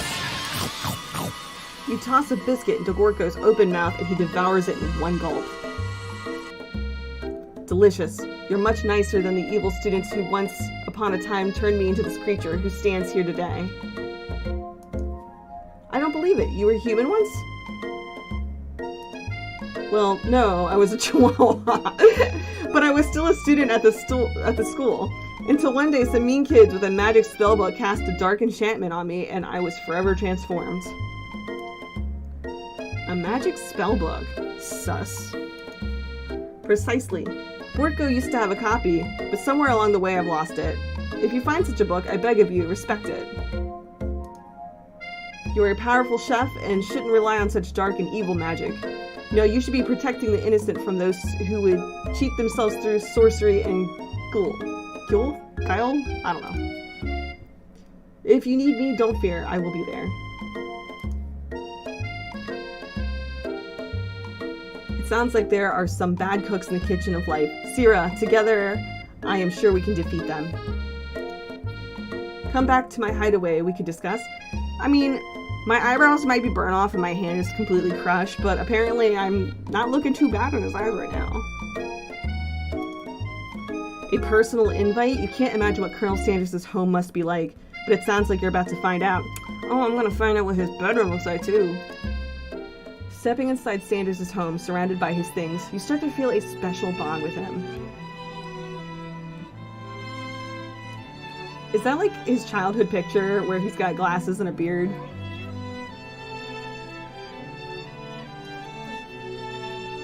It looks like you live such an exciting life, Colonel Sanders. Is that a... No, for a second I thought that was an elevator, but I realized it's just double doors.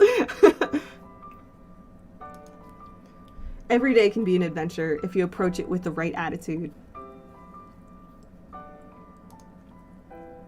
Long ago, I made the decision to never stop searching, never stop working, never stop imagining.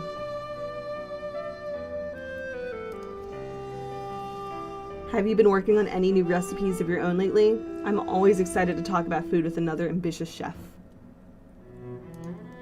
Well, there is something.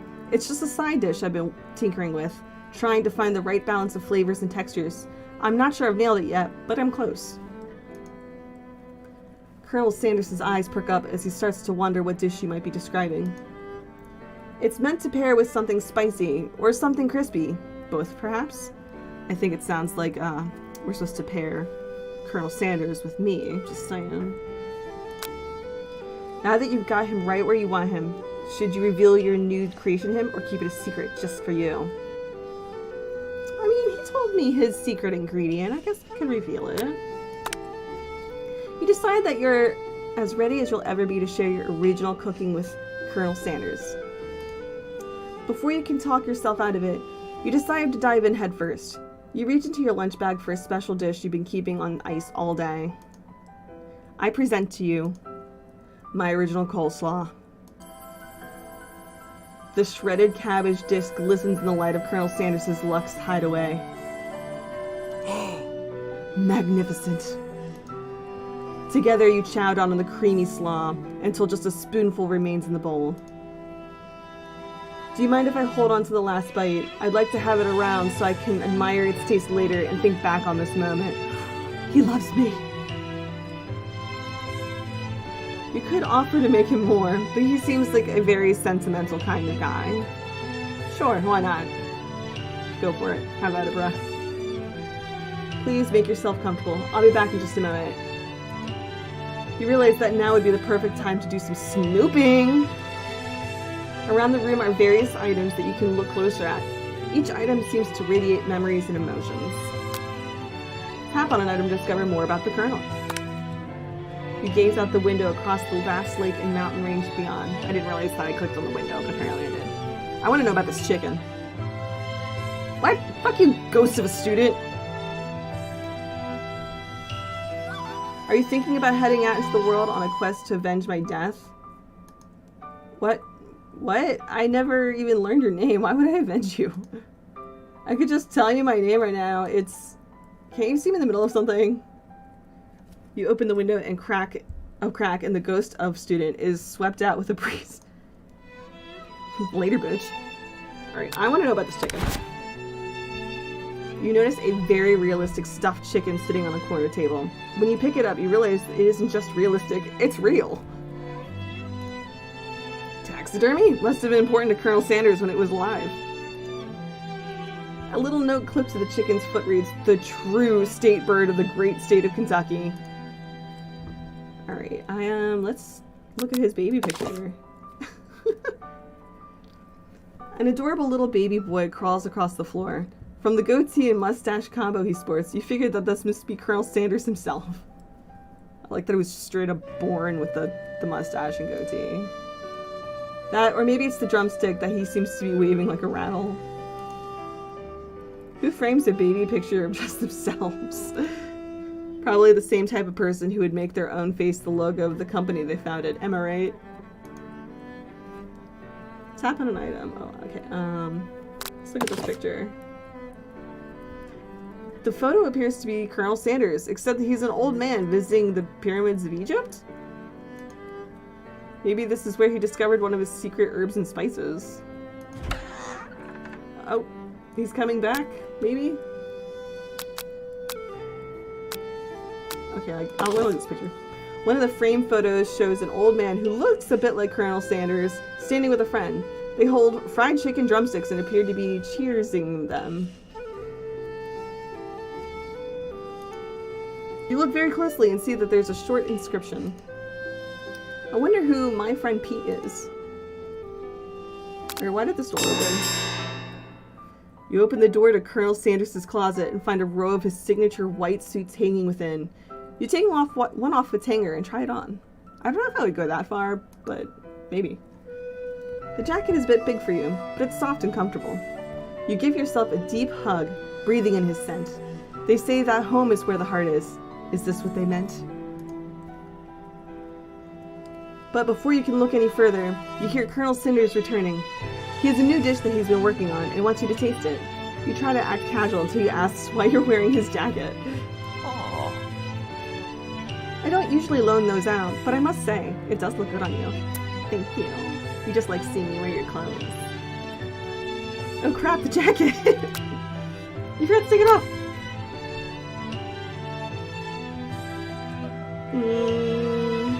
I would say right now is a good time to make the big move. Let's do it. Oh, this is the kind of... Dang it! Not that we're blaming you for trying. But still. Oh, wait, no! I got in trouble for trying to get in his pants.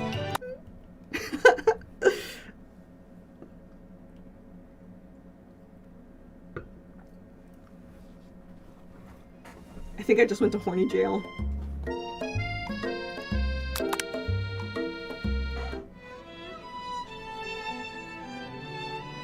Fast forward. Sport monster. Yeah, they found me like really far back. They couldn't just like put me back into their poodle with these game overs. They really are. Okay, we revealed it. Because I liked everything up until he caught me wearing the jacket and I tried to get in his pants. Okay, let's click on some different items. There's a candle. A scented candle. You pick it up and try to identify the smell. Power tool? Freshly starched collar? Piece of wood floating in a lake? Summer 69? Nice. No, it's one of those secret recipe ingredients. I knew that would smell like the number 69. Tap on an item. What is this? This looks like a comb? Ooh, a lock of silver hairs woven through the teeth of the comb. And upon further inspection, you realize that the hair therein isn't just silver in color. It's actually made of spun silver. You know, that does not surprise me. You take a closer look at a large urn sitting on a nearby pedestal. There's a plaque on it. It's dusty, but when you wipe it off, you can read the inscription. It says, "Here lie the ashes of all my past careers and business failures." Damn, I should do that. Poor guy. Here, what is this thing? This must be where he keeps the secret recipe. You think for a moment, what number is important to Colonel Sanders? Then it dawns on you. As soon as you turn the dial to 111111, the safe opens. Inside it, you find a single note. That makes sense because it's only 11 ingredients. Can chicken be prepared sashimi style?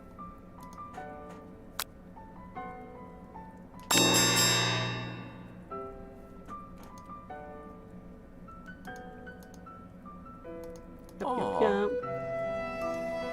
You like me wearing the jacket? Well, what is the truth? That I just think it's nice? You confess. I think I've developed feelings for you. I might be developing feelings for you too, but I'm concerned. I can't let anything get in the way of my dreams. Oh no! Overwhelmed, you take off the jacket and run for the door. But the thought of leaving Colonel in the midst of such an emotional breakthrough gives you a pause. You stop yourself. Colonel? Yes, Sierra? I honestly think this may be the beginning of something wonderful. I think you're right. We should take things slow. You talk late into the night and drift off into a slumber. Do I sleep with him? Dream sequence. Zzz.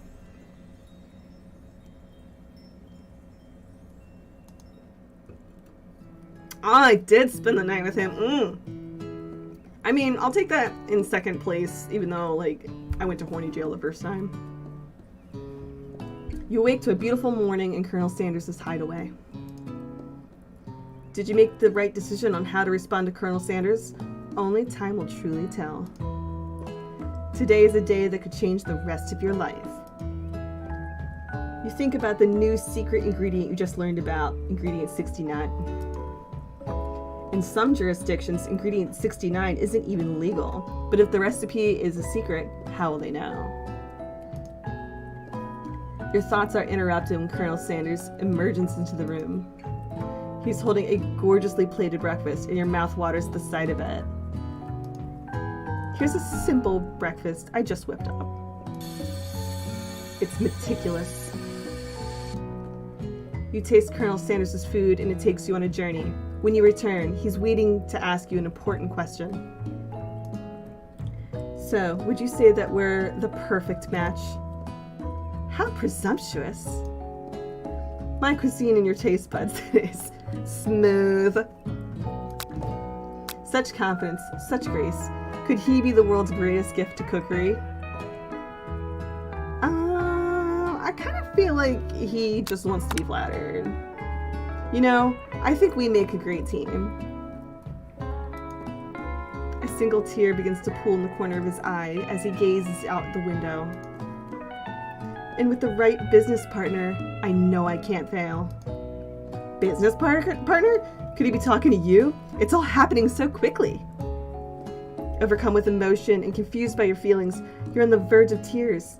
Unable to speak, the only answer you can find is to run out the door and get home. There's still one more day of school after all. The University of Cooking School Academy for Learning waits for no one. You get home to find something very surprising. Your best friend is there waiting for you. She's gonna be like, you got laid, didn't you? Where have you been?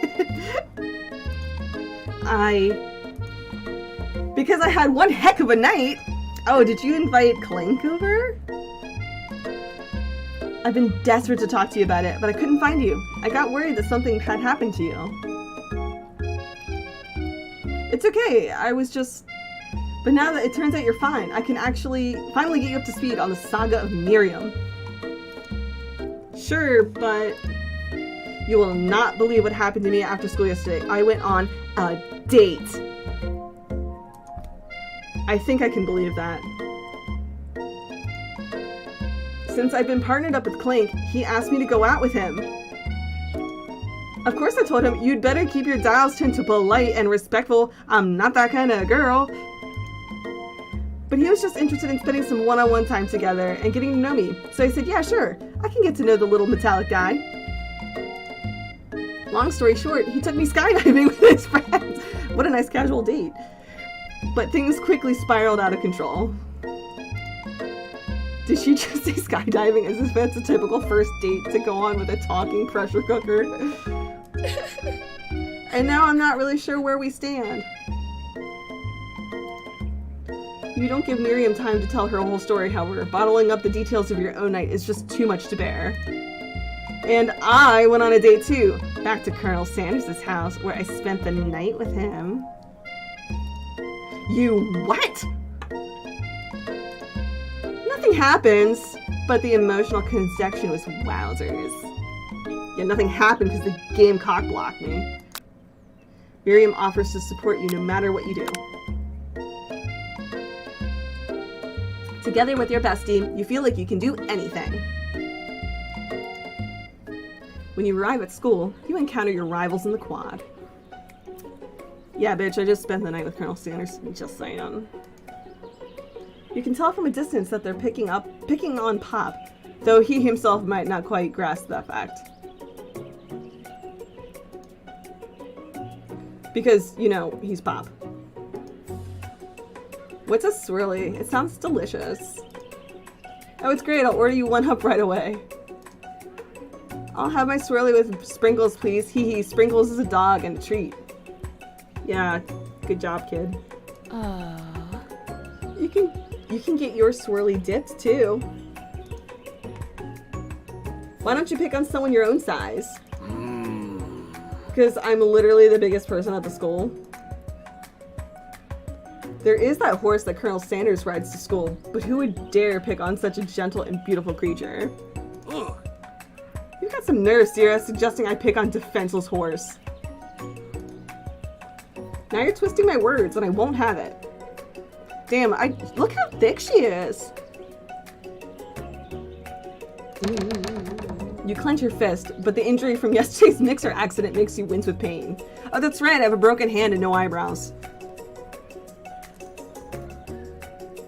Doesn't look like you can go on cooking like that. Might as well just give up. I'll never give up, ever.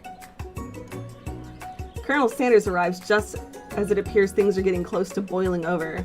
A naturally intuitive person, he senses that something has been going on.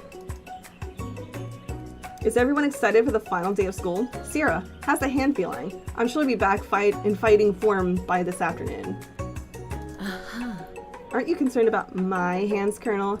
Yesterday, I almost broke a nail winning so hard. Technically, I don't believe a winner was decided, but your presentation was quite impressive. What is he doing complimenting her? But what about the flavor of my delicate, warm, gooey chocolate sauce? It was clear that you're passionate about how your food is received. That's a lot of words to say. It was bland. Excuse me, Sierra. I am more than capable enough to speak for myself. Ah, fuck. Maybe you could tell me more of your thoughts as we walk into class, Colonel. I'm always interested in discussing the fine art of fine foods. See you inside, Sierra. Fuck!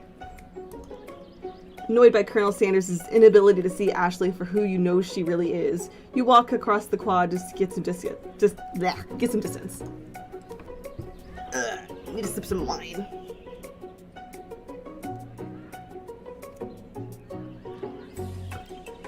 In an attempt to distract yourself from how slighted you feel by that interaction with Ashley, you take out the spellbook you recovered yesterday and start flipping through the pages.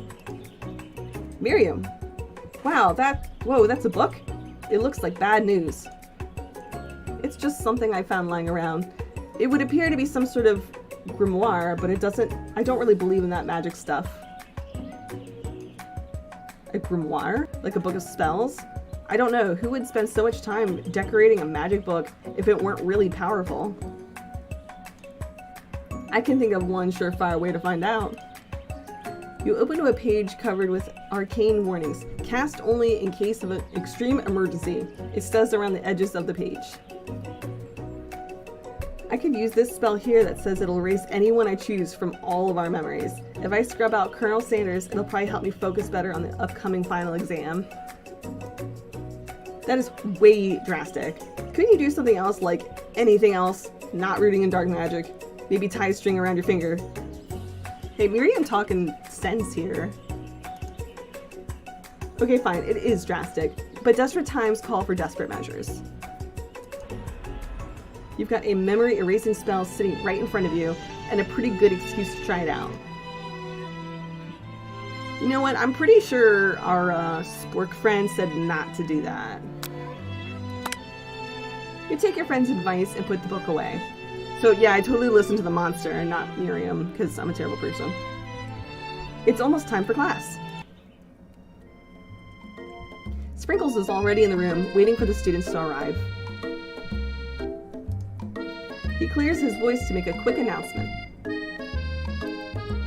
I want you all to know I feel something of a dog moment coming on, but I assure you it's nothing to be afraid of. His cute little nose scrunches up and he begins to breathe quickly. He must be hungry. Reach through some old homework to give him as a snack. Dogs can be rather unpredictable, especially Sprinkles. Wait to see what happens. I'll give him homework for a snack. You reach into your backpack and grab some homework from last semester that you forgot to turn in. Oh yeah, he's not gonna like that, actually. Or maybe not. Sprinkles immediately goes for it and gobbles the sheet of paper like it's a piece of fresh chicken rawhide. I apologize for the outburst. I know it seems cliche, but not much in this world satisfies the, ungraded work. My, Sierra. Were you studying something with cinnamon? I have been sitting in on a lecture series around the art of cake baking. How insightful. This actually brings up an important point. Thank you, Sierra, for reminding me to dole out this indispensable bit of wisdom. You see, but before he can go any further, Miriam's love drama spills over into the class. Uh-oh. Sprinkles is interrupted by whirs and sparks coming from the back of the room. I told you to save it for after class. I like the little chef hat he's got. You think I wanted to be thrown from a plane strapped to a stranger? Miriam and Clink appear to be arguing, but you still haven't learned to speak Clink's language of mechanical noises. Whir. But no, you had to show off to your cool kid friends Jeff and Joan. J&J forever. Watch us form a triangle in midair as we descend. Triangles are the strongest shape, don't you know? Bzz, bzz. Yeah, well, that doesn't make it a great date. She's got a point. Beep, whir. Then take Jeff and Joan with you. You can all hold hands as you pedal down the mountain or off a cliff for all I care. Sad beep. Clink begins to shudder. Steam pours out of the gaps in his panels, and then a loud ding stops him in his tracks. Bzz, bzz. Aw, he's all busted. No amount of seasoning is going to make me want to eat that, Clink. Clink burps out a completely deep-fried sneaker. Considering that he himself has wheels, not feet, it's not entirely clear where it came from. In terms of deep-fried footwear, I guess it looks okay. Something tells me Sprinkles is gonna like it, though. Clink slowly rolls out of the room to be alone with his shoe. Everyone tries to pretend like they didn't see that entire thing go down. Nothing like a loud public breakup to cast a pall over the final day of school. Well, that was unfortunate. But we mustn't be distracted from what lies ahead. The final competition showdown challenge exam, TM. I'm still working on the title, but I think you get it. Test time approaches. See you all in the arena. But before you can think about your upcoming competition, there's a very beautiful soul nearby in need of a pep talk. Hey Miriam, are you okay? Okay, I'm so mad. I could smash a tiny mug, spilling several droplets of hot cocoa all over the floor. How could he embarrass me in class like that, in front of everyone? Her tiny cocoa is a delicious treasure, so you know that this breakup is no joke, even if the source of her frustration is such a silly boy.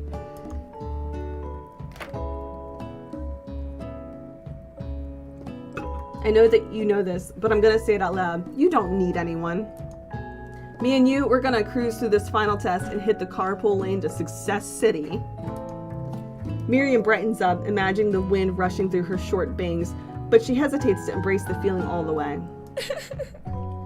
You're not going to saddle up on Colonel Sanders' stallion and ride off into the sunset without me.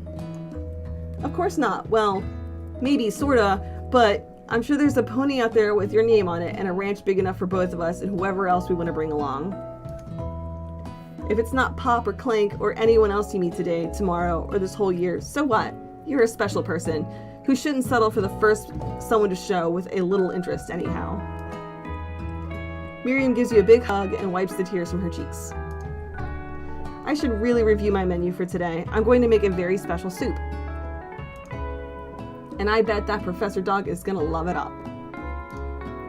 While you were pep talking Miriam, you completely missed lunch, but that's okay, because you had a better idea of how to spend the time before your exam.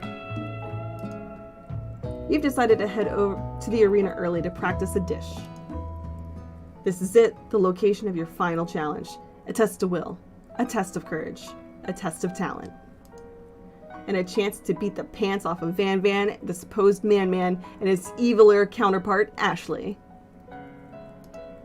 As planned, you begin to run through a quick test of a recipe you've been working on, Sierra's famous chicken pot pie. After practicing for months, making this dish comes second nature to you, and you're able to quickly get a fresh pot pie in the oven. But as soon as you do, your cram session is interrupted by Colonel Sanders and his entrance of cherry blossom petals. Sierra, what are you doing in here? There's still time before the final exam. Oh, just taking it all in. I'm big into visualizing success. I'm looking at my station and picturing victory. The pot pie has begun to bake, and the smell is slowly filling the space around you. Visualizing, huh? That's too bad. I was hoping you were here cooking something delicious. You'd usually happily share your food with anyone who is hungry, but the last time you let Colonel Sanders get in your head, it cost you a cook-off. You decide that it's time to put your cooking above your romantic desires, but that decision gets hard to stick to when the oven timer goes off behind you.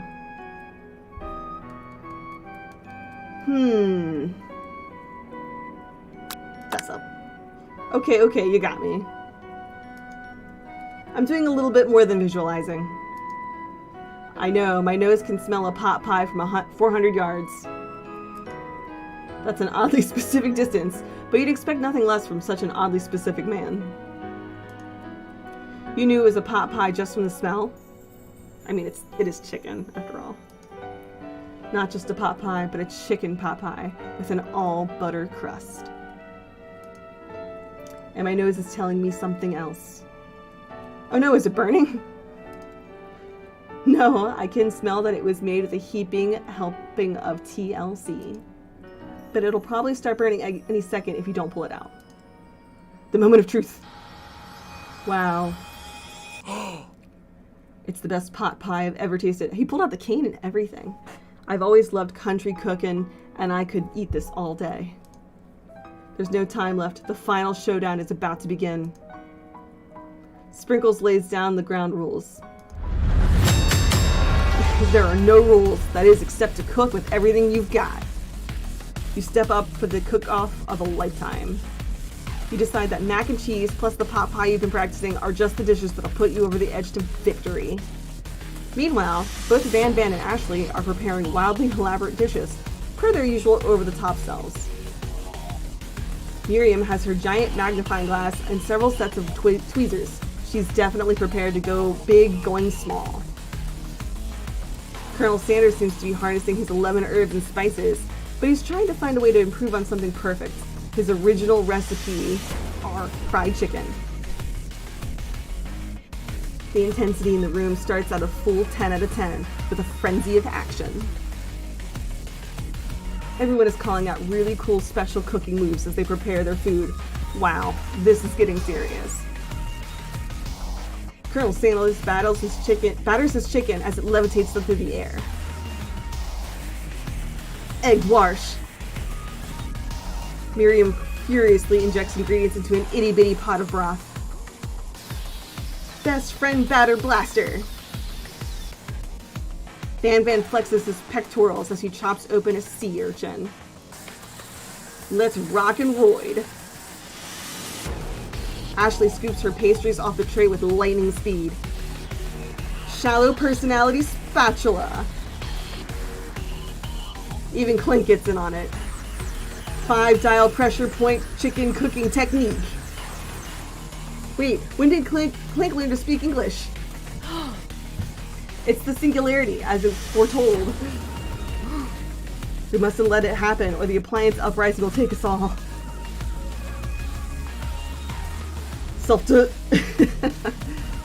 Van quickly unplugs Clink and rolls him out the back door of the arena. Rip Clink. Or Clink. As you frantically prepare your dish, you notice Ashley has her spellbook out. Is she going to use some dark magic to turn the tide? You've got a book of your own, and you're desperate not to see her win another battle. Should you take this opportunity to fight magic with magic, even if it's almost certainly evil magic? Do it the hard way. That's what Colonel Sanders told us to do. Who needs magic when you've got passion? I'm going to do it the hard way and not bust my hand this time or burn my eyebrows off. Colonel Sanders sees that you've chosen to win on your own terms, and he gives you a subtle wink from across the room. Oh yeah. I believe in you, Sierra. Miriam notices too. Aww. And I've always believed in you, Sierra, since we were little kids, because I'm your best friend forever. You turn to notice that Miriam is at your station cheering for you. Miriam, what about your dish? If you're here cheering, who is cooking? Tiny food, short cook time. I'm actually already done, so I thought I'd help you too. Oh, that's sweet, but... Miriam tosses a handful of spices directly into your boiling... No! Aha! It's the secret ingredient. No! However, she doesn't know that you lied and the ingredient was made up. And where in the world did she get Eye of Newt from? Ah! The boiling pot explodes, sending Miriam flying backwards. The watery noodles begin to swirl in the air, bubbling up to a dark cloud that thickens and congeals before your very eyes. It is I, Steve, the spork monster. Steve? What happened to Gorko? You're not here to battle me, are you? We spork monsters are many. I think Gorko had the day off. But you have conjured Steve, and I hate to battle. So I'd say you're doing pretty alright. Oh, hey, you're in the middle of a cooking competition. I love this stuff. It's better than TV. You crazy kids, your culinary skills really impress me. Mind if I hang out? I'm sorry, Steve, but I'm kind of in the middle of something. Do you mind? Steve the Spork Monster notices that you've got the grimoire stashed beneath your cooking station. I see what you're up to. Crisscross some magic items and accidentally summoned me, huh? Ha, yeah, you guessed it, sorta. If you're here, would you mind tossing me some fresh noodles in a pot of salted water? Oh, okay, so it's the Eye of Newt crossing across the book, I guess, summoned him. I'd love to. I've always wanted to be a top chef, actually. You know, when I was just a little spork pup back in the old country. Were they all dogs? You can feel Spork Monster winding up to tell a very long and involved story. You don't know exactly where they came from, but it seems like it was probably lonely there. Actually, you know what? Maybe you should watch from the stands. I really need to focus on this competition. I understand. It's kind of like that time in monster school that I had fallen asleep during scare tactics class, and when I woke up, you toss a serious stare at Steve and he takes the hint. Bye, bitch. Never mind, I'll tell you later. Good luck. Having suffered through this setback, you don't know how you could ever win. Summon extra power from deep down within yourself, or give up and drop... I think the answer is a little obvious here. I can do this. I have what it takes. I came here to win. Your hair turns mac and cheese orange as culinary energy flows through your body. I wish I had that superpower. My heart is pure. My hands are steady. My taste buds have been preparing their entire lives for...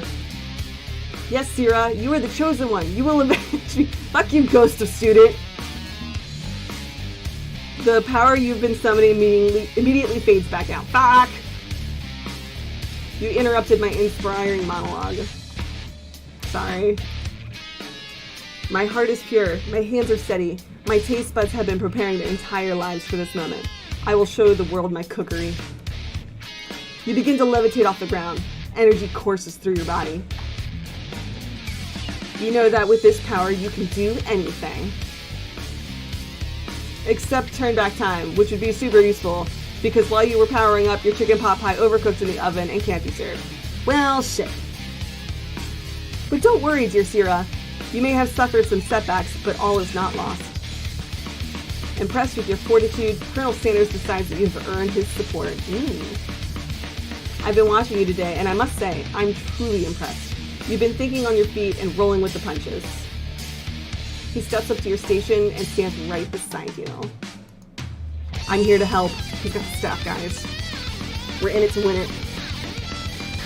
This guy's fucking intense.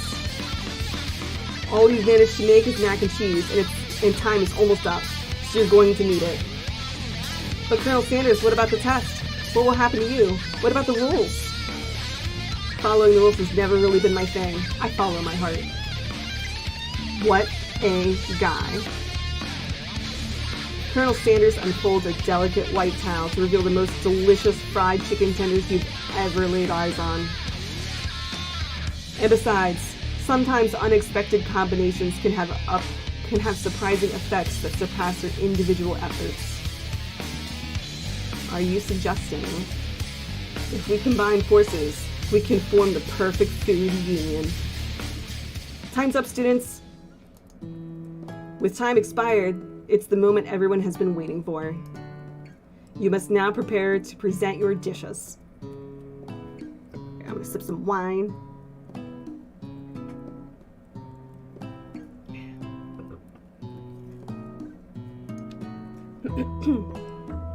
A handful of students stand tall, but the class seems incomplete.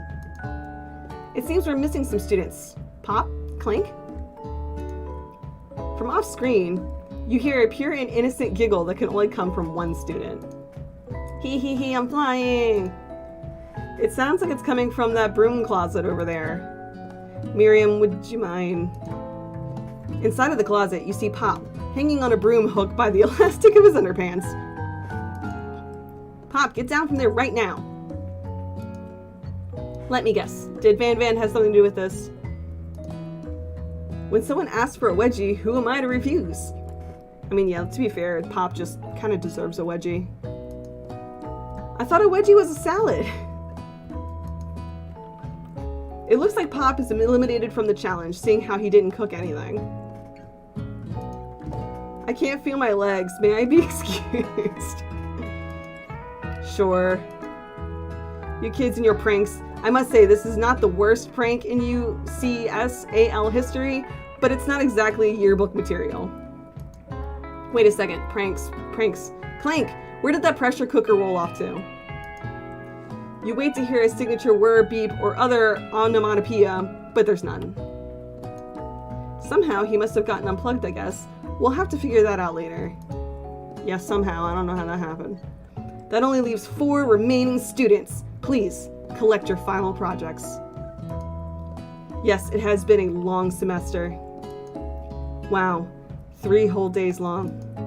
But after days of hard work, the time has come for me to eat. Miriam, please step forward. Now describe your dish.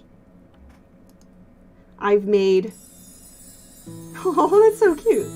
Tender udon noodles in a savory soup. My word, it's so delicate. Is that a teeny tiny narumaki I spy afloat in its itsy bitsy bowl? Yes, chef. Please call me Sprinkles. Chef is my father's name. Yes, Sprinkles. And some green tea made from baby tea leaves that I picked myself. Sprinkles carefully sniffs around the dish before opening his mouth and letting just the tip of his pink dog tongue dip into the bowl. Sublime. Would anyone else like a taste? Oh, come on, I'm not one of those dogs who doesn't floss.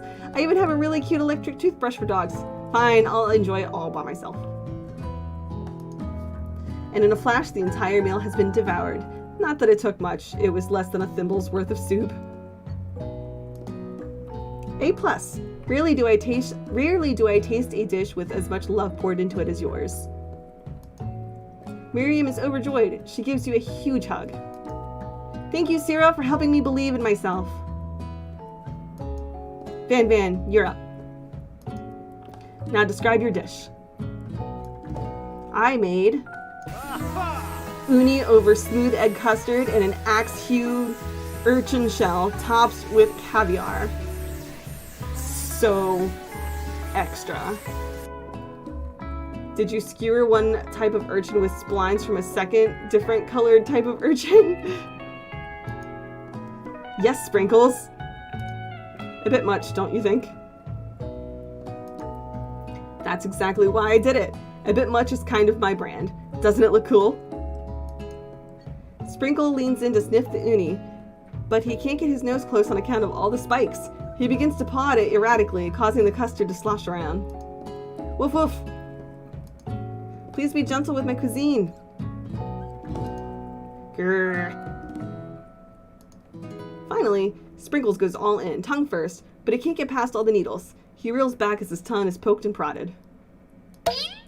Youch, my tongue! The professor appears to be having an allergic reaction to the sting. Ah, shit! No! I can't eat this. It keeps poking my tongue. Disqualified. A stunning turn of events. Who would have thought that serving food in a bowl made of needles could make it difficult to eat? Surprise Pikachu.jpg. Dejected, Van does not go gentle into the night. Disqualified for glamour? Don't discount simplicity.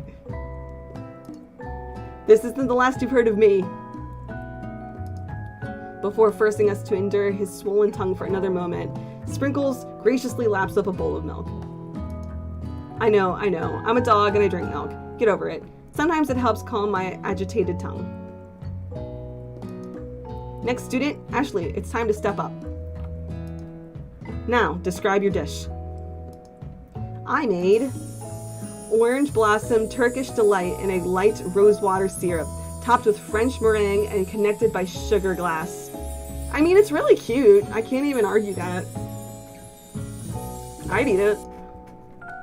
That actually doesn't sound too bad. Indeed, it's quite delightful. However, I'd ask that you'd please refrain from eating it or attempting to taste it in any way. It's very fragile and meant to be a display piece. Okay, that's a little problematic. Don't eat the food at a cooking school? Got toasters in your ears or something, Sierra? I told you, it's a display piece. Ashley, I must say, it is beautiful. However, this is a cooking competition at a cooking school. Yeah, which is why I cooked it and did an extremely good job cooking it too. I didn't realize that we were having an eating exam. If I wanted to be judged on eating, I'd go to the College of Eating School for the Hungry. I suppose you could smell it if you absolutely insisted, but don't breathe in too hard. You might disrupt the sugar spiral. If the food cannot be eaten, it cannot be judged. You are disqualified. Rage overtakes Ashley, and she finally cannot keep her two-faced routine up. You wouldn't know high-end cuisine if it cooked you! And with that, Ashley storms off to dedicate herself to being the best, but this time without being shackled by trying to be flake nice and liked by everyone. This isn't the last you've heard of me either.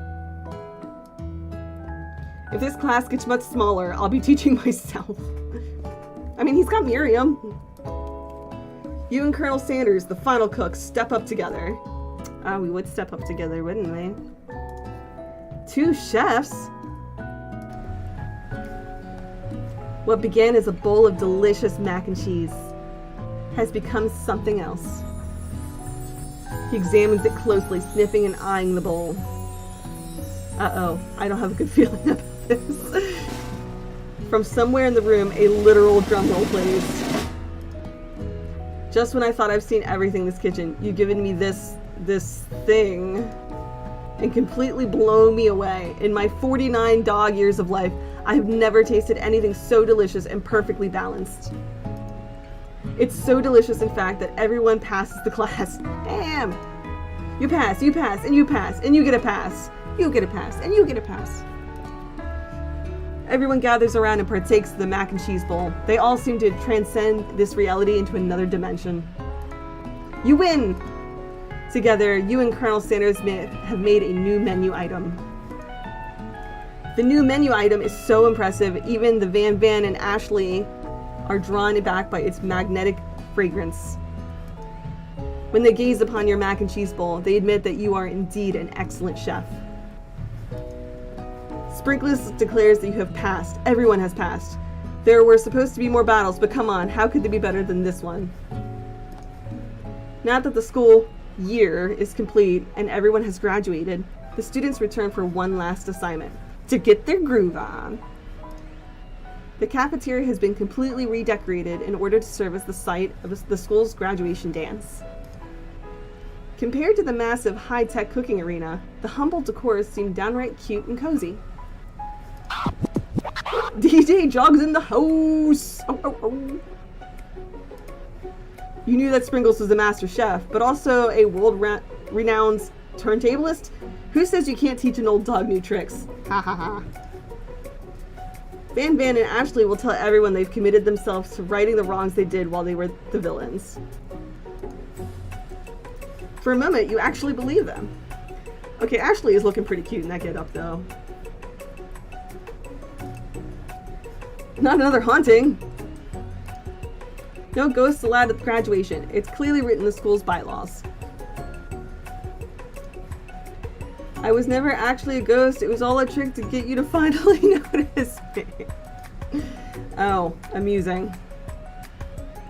And now that everyone is together, it's the Spork Monster. He has totally mellowed out.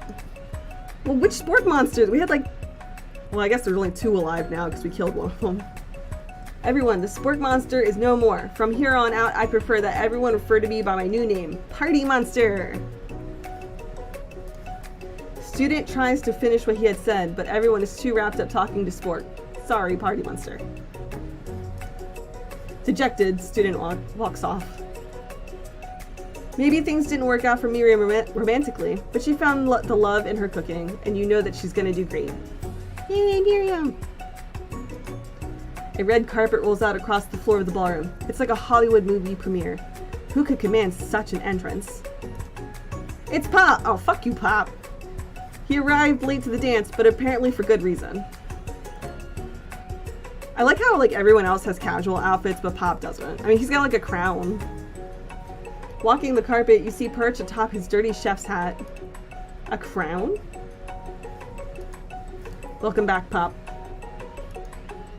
I know you weren't able to complete the final exam and accept your diploma. So we had it mailed directly to your father. We figured it was the least we could do for the school's dean. Ah, that explains a lot. Oh, now I get it. And we get a new wing on the floor, not to mention the honor of educating the son of the chancellor of such and such. The music at the dance is interrupted by the sound of sparking and electrical hissing. It's Clank, who has arrived late to the dance. Now that I have graduated, I can reveal my truth. He can talk. I mean, we kind of sort of knew that. Whoa, he's still doing the talking thing. I am Clank, and I am not of this earth. I am actually from a faraway planet in another dimension. What? What? I actually feel like I knew that this whole time. Now that I have learned the ways of your kind, I must return. Miriam, will you come with me? I don't know what to say. Besides, no, obviously. I have just begun to learn who I really am. This isn't the time for me to devote myself to figuring out who you are, Clank. Ah, you get it, girl. You're blown away by Miriam's maturity. It's pretty clear she has managed to surpass you in that regard. Yeah, I mean, confirmed, yes, I agree. I understand, kind of. Humans are weird. Also accurate. A portal opens up and Clank disappears through it. Later. Peace. Finally, Colonel Sanders arrives. Howdy, classmates. Oh, it's so casual. Just like the first day you met him, he has come prepared to feed the entire class. However, it's not enough for you to just give them a bucket of chicken. This time it's a full meal. I didn't get to be the most famous chicken man in the history of chicken and man by not reminding people to go out and buy my chicken. The end? Question mark? No, it's not the end. As everyone feasts on their delicious chicken dinner, Colonel Sanders finds you sitting at the edge of the dance floor. Syrah, what are you doing sitting all alone? Oh, you know, just waiting for the right person to ask me to dance. Wink, wink, nudge, nudge.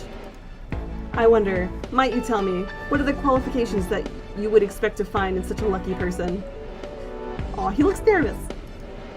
Off the top of my head, I don't know. A spicy musk, a tidy goatee, and a degree from the University of Cooking School Academy for Learning, just to name a few. It is truly my lucky day. Would you dance with me? Ow! Yes, I would love to. As you glide across the dance floor, hand in hand with Colonel Sanders, the future stretches out in front of you. And once my 100th franchise is up and running, I'll be ready to take a day off, and I'll be so glad to spend it together with you, Syrah. Excuse me? How sweet, we'll work together and play together. Colonel Sanders stops dead in his tracks. Work together? Well, I think this is something I need to do by myself. But who will help you run your restaurants? I don't believe I need the help. Besides, based on your time at school here, do you really think running restaurants is the best path forward?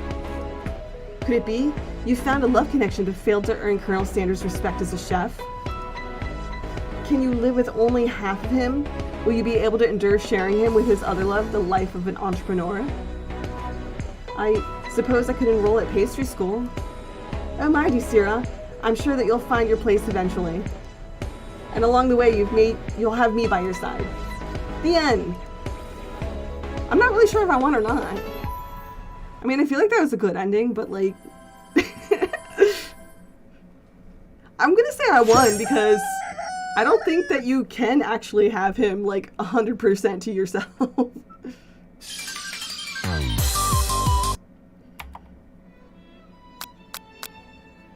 Well, that was fun.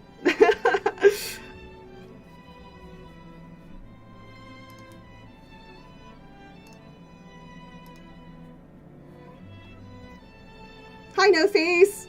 Thanks for joining.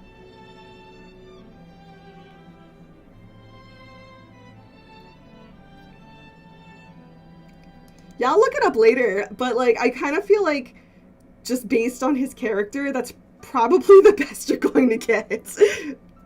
I mean, I spent the night with him and he felt lucky to dance with me, so I'm gonna take that as a win.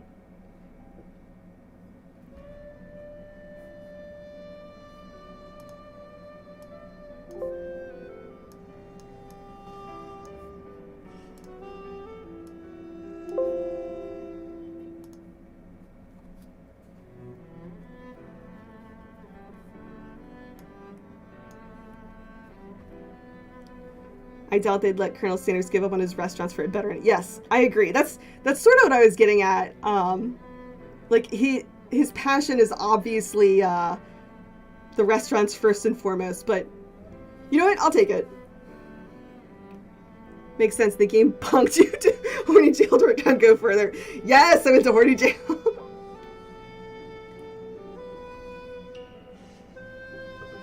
But I'm pleased. I genuinely thought when I played this that I was going to get like the ending where he just kind of like lets me down nicely or something, or just completely fuck up. I mean, I did completely fuck up a couple times, but like I was, you know, able to kind of redeem it. Like, I don't think I fucked up too bad from the get-go.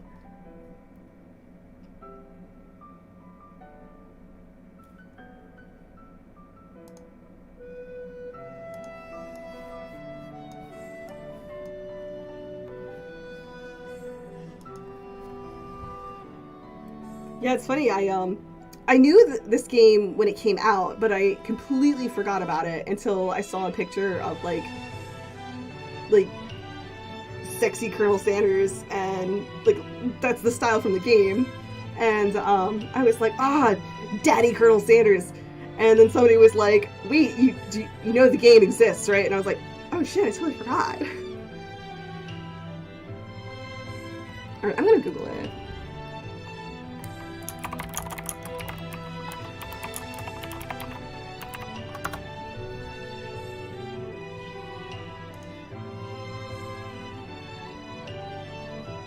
Alright, so the endings are game over, stay in bed forever, which was an option at the very beginning, and I definitely considered it. If you offer sprinkles a beef treat is also a game over. If you fail the pop quiz, it's a game over. Suggesting making a steak tartare. If you get in between the Colonel and Ashley, yeah, which I did do, and that was a game over. If you let Ashley remain a chicken, I don't know how you make her a chicken in the first place, but apparently if you let her remain as a chicken, that's a game over. If you give up and drop out of culinary school, obviously. So those are all the game overs. And then the endings, there's only 3 it looks like. You receive a coupon for a complimentary side and a soda upgrade. You can win love but not respect as a chef. Oh, okay, so I got like the middle ending, which is the win love but not respect as a chef, because he didn't respect me as a chef. That's why, you know, he was like, are you sure that's really the route you want to take? And then apparently the best ending is become the Colonel's partner for business and romance and adopt the spork monster. That's apparently the best ending, which now I kind of want to try to do that. Not tonight, but I want to try to do that now. Oh, right, the dark magic. And yeah, there's probably a route for Miriam to have a relationship with Pop too, because I had that option, but I just didn't like Pop.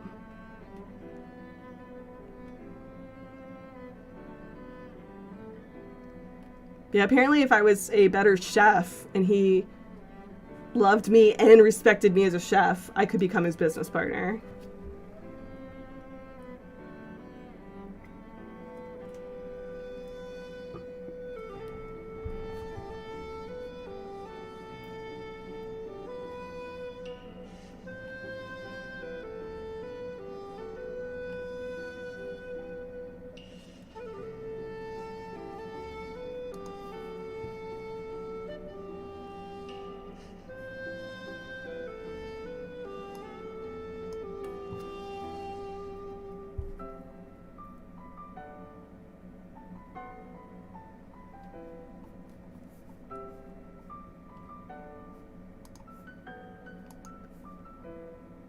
Yeah, that was a lot of fun. So I haven't really played very many, like, dating sim games.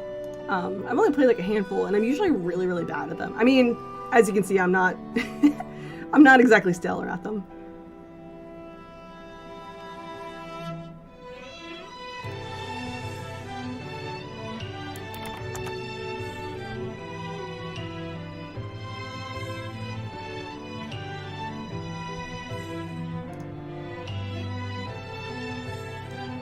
Well, I am actually going to call it a night. It was a lot of reading, and I definitely am feeling it in my voice a little bit. So I'm going to go drink some water and relax for a little bit. But I am so glad everyone was able to join. I was a blast, and I had a lot of fun with it. Like I said, I'll try it again another time. I might just like stream it on like Twitch or something. But I'd like to try to get like the best ending. Yeah, thanks for joining. Have a great night, everybody!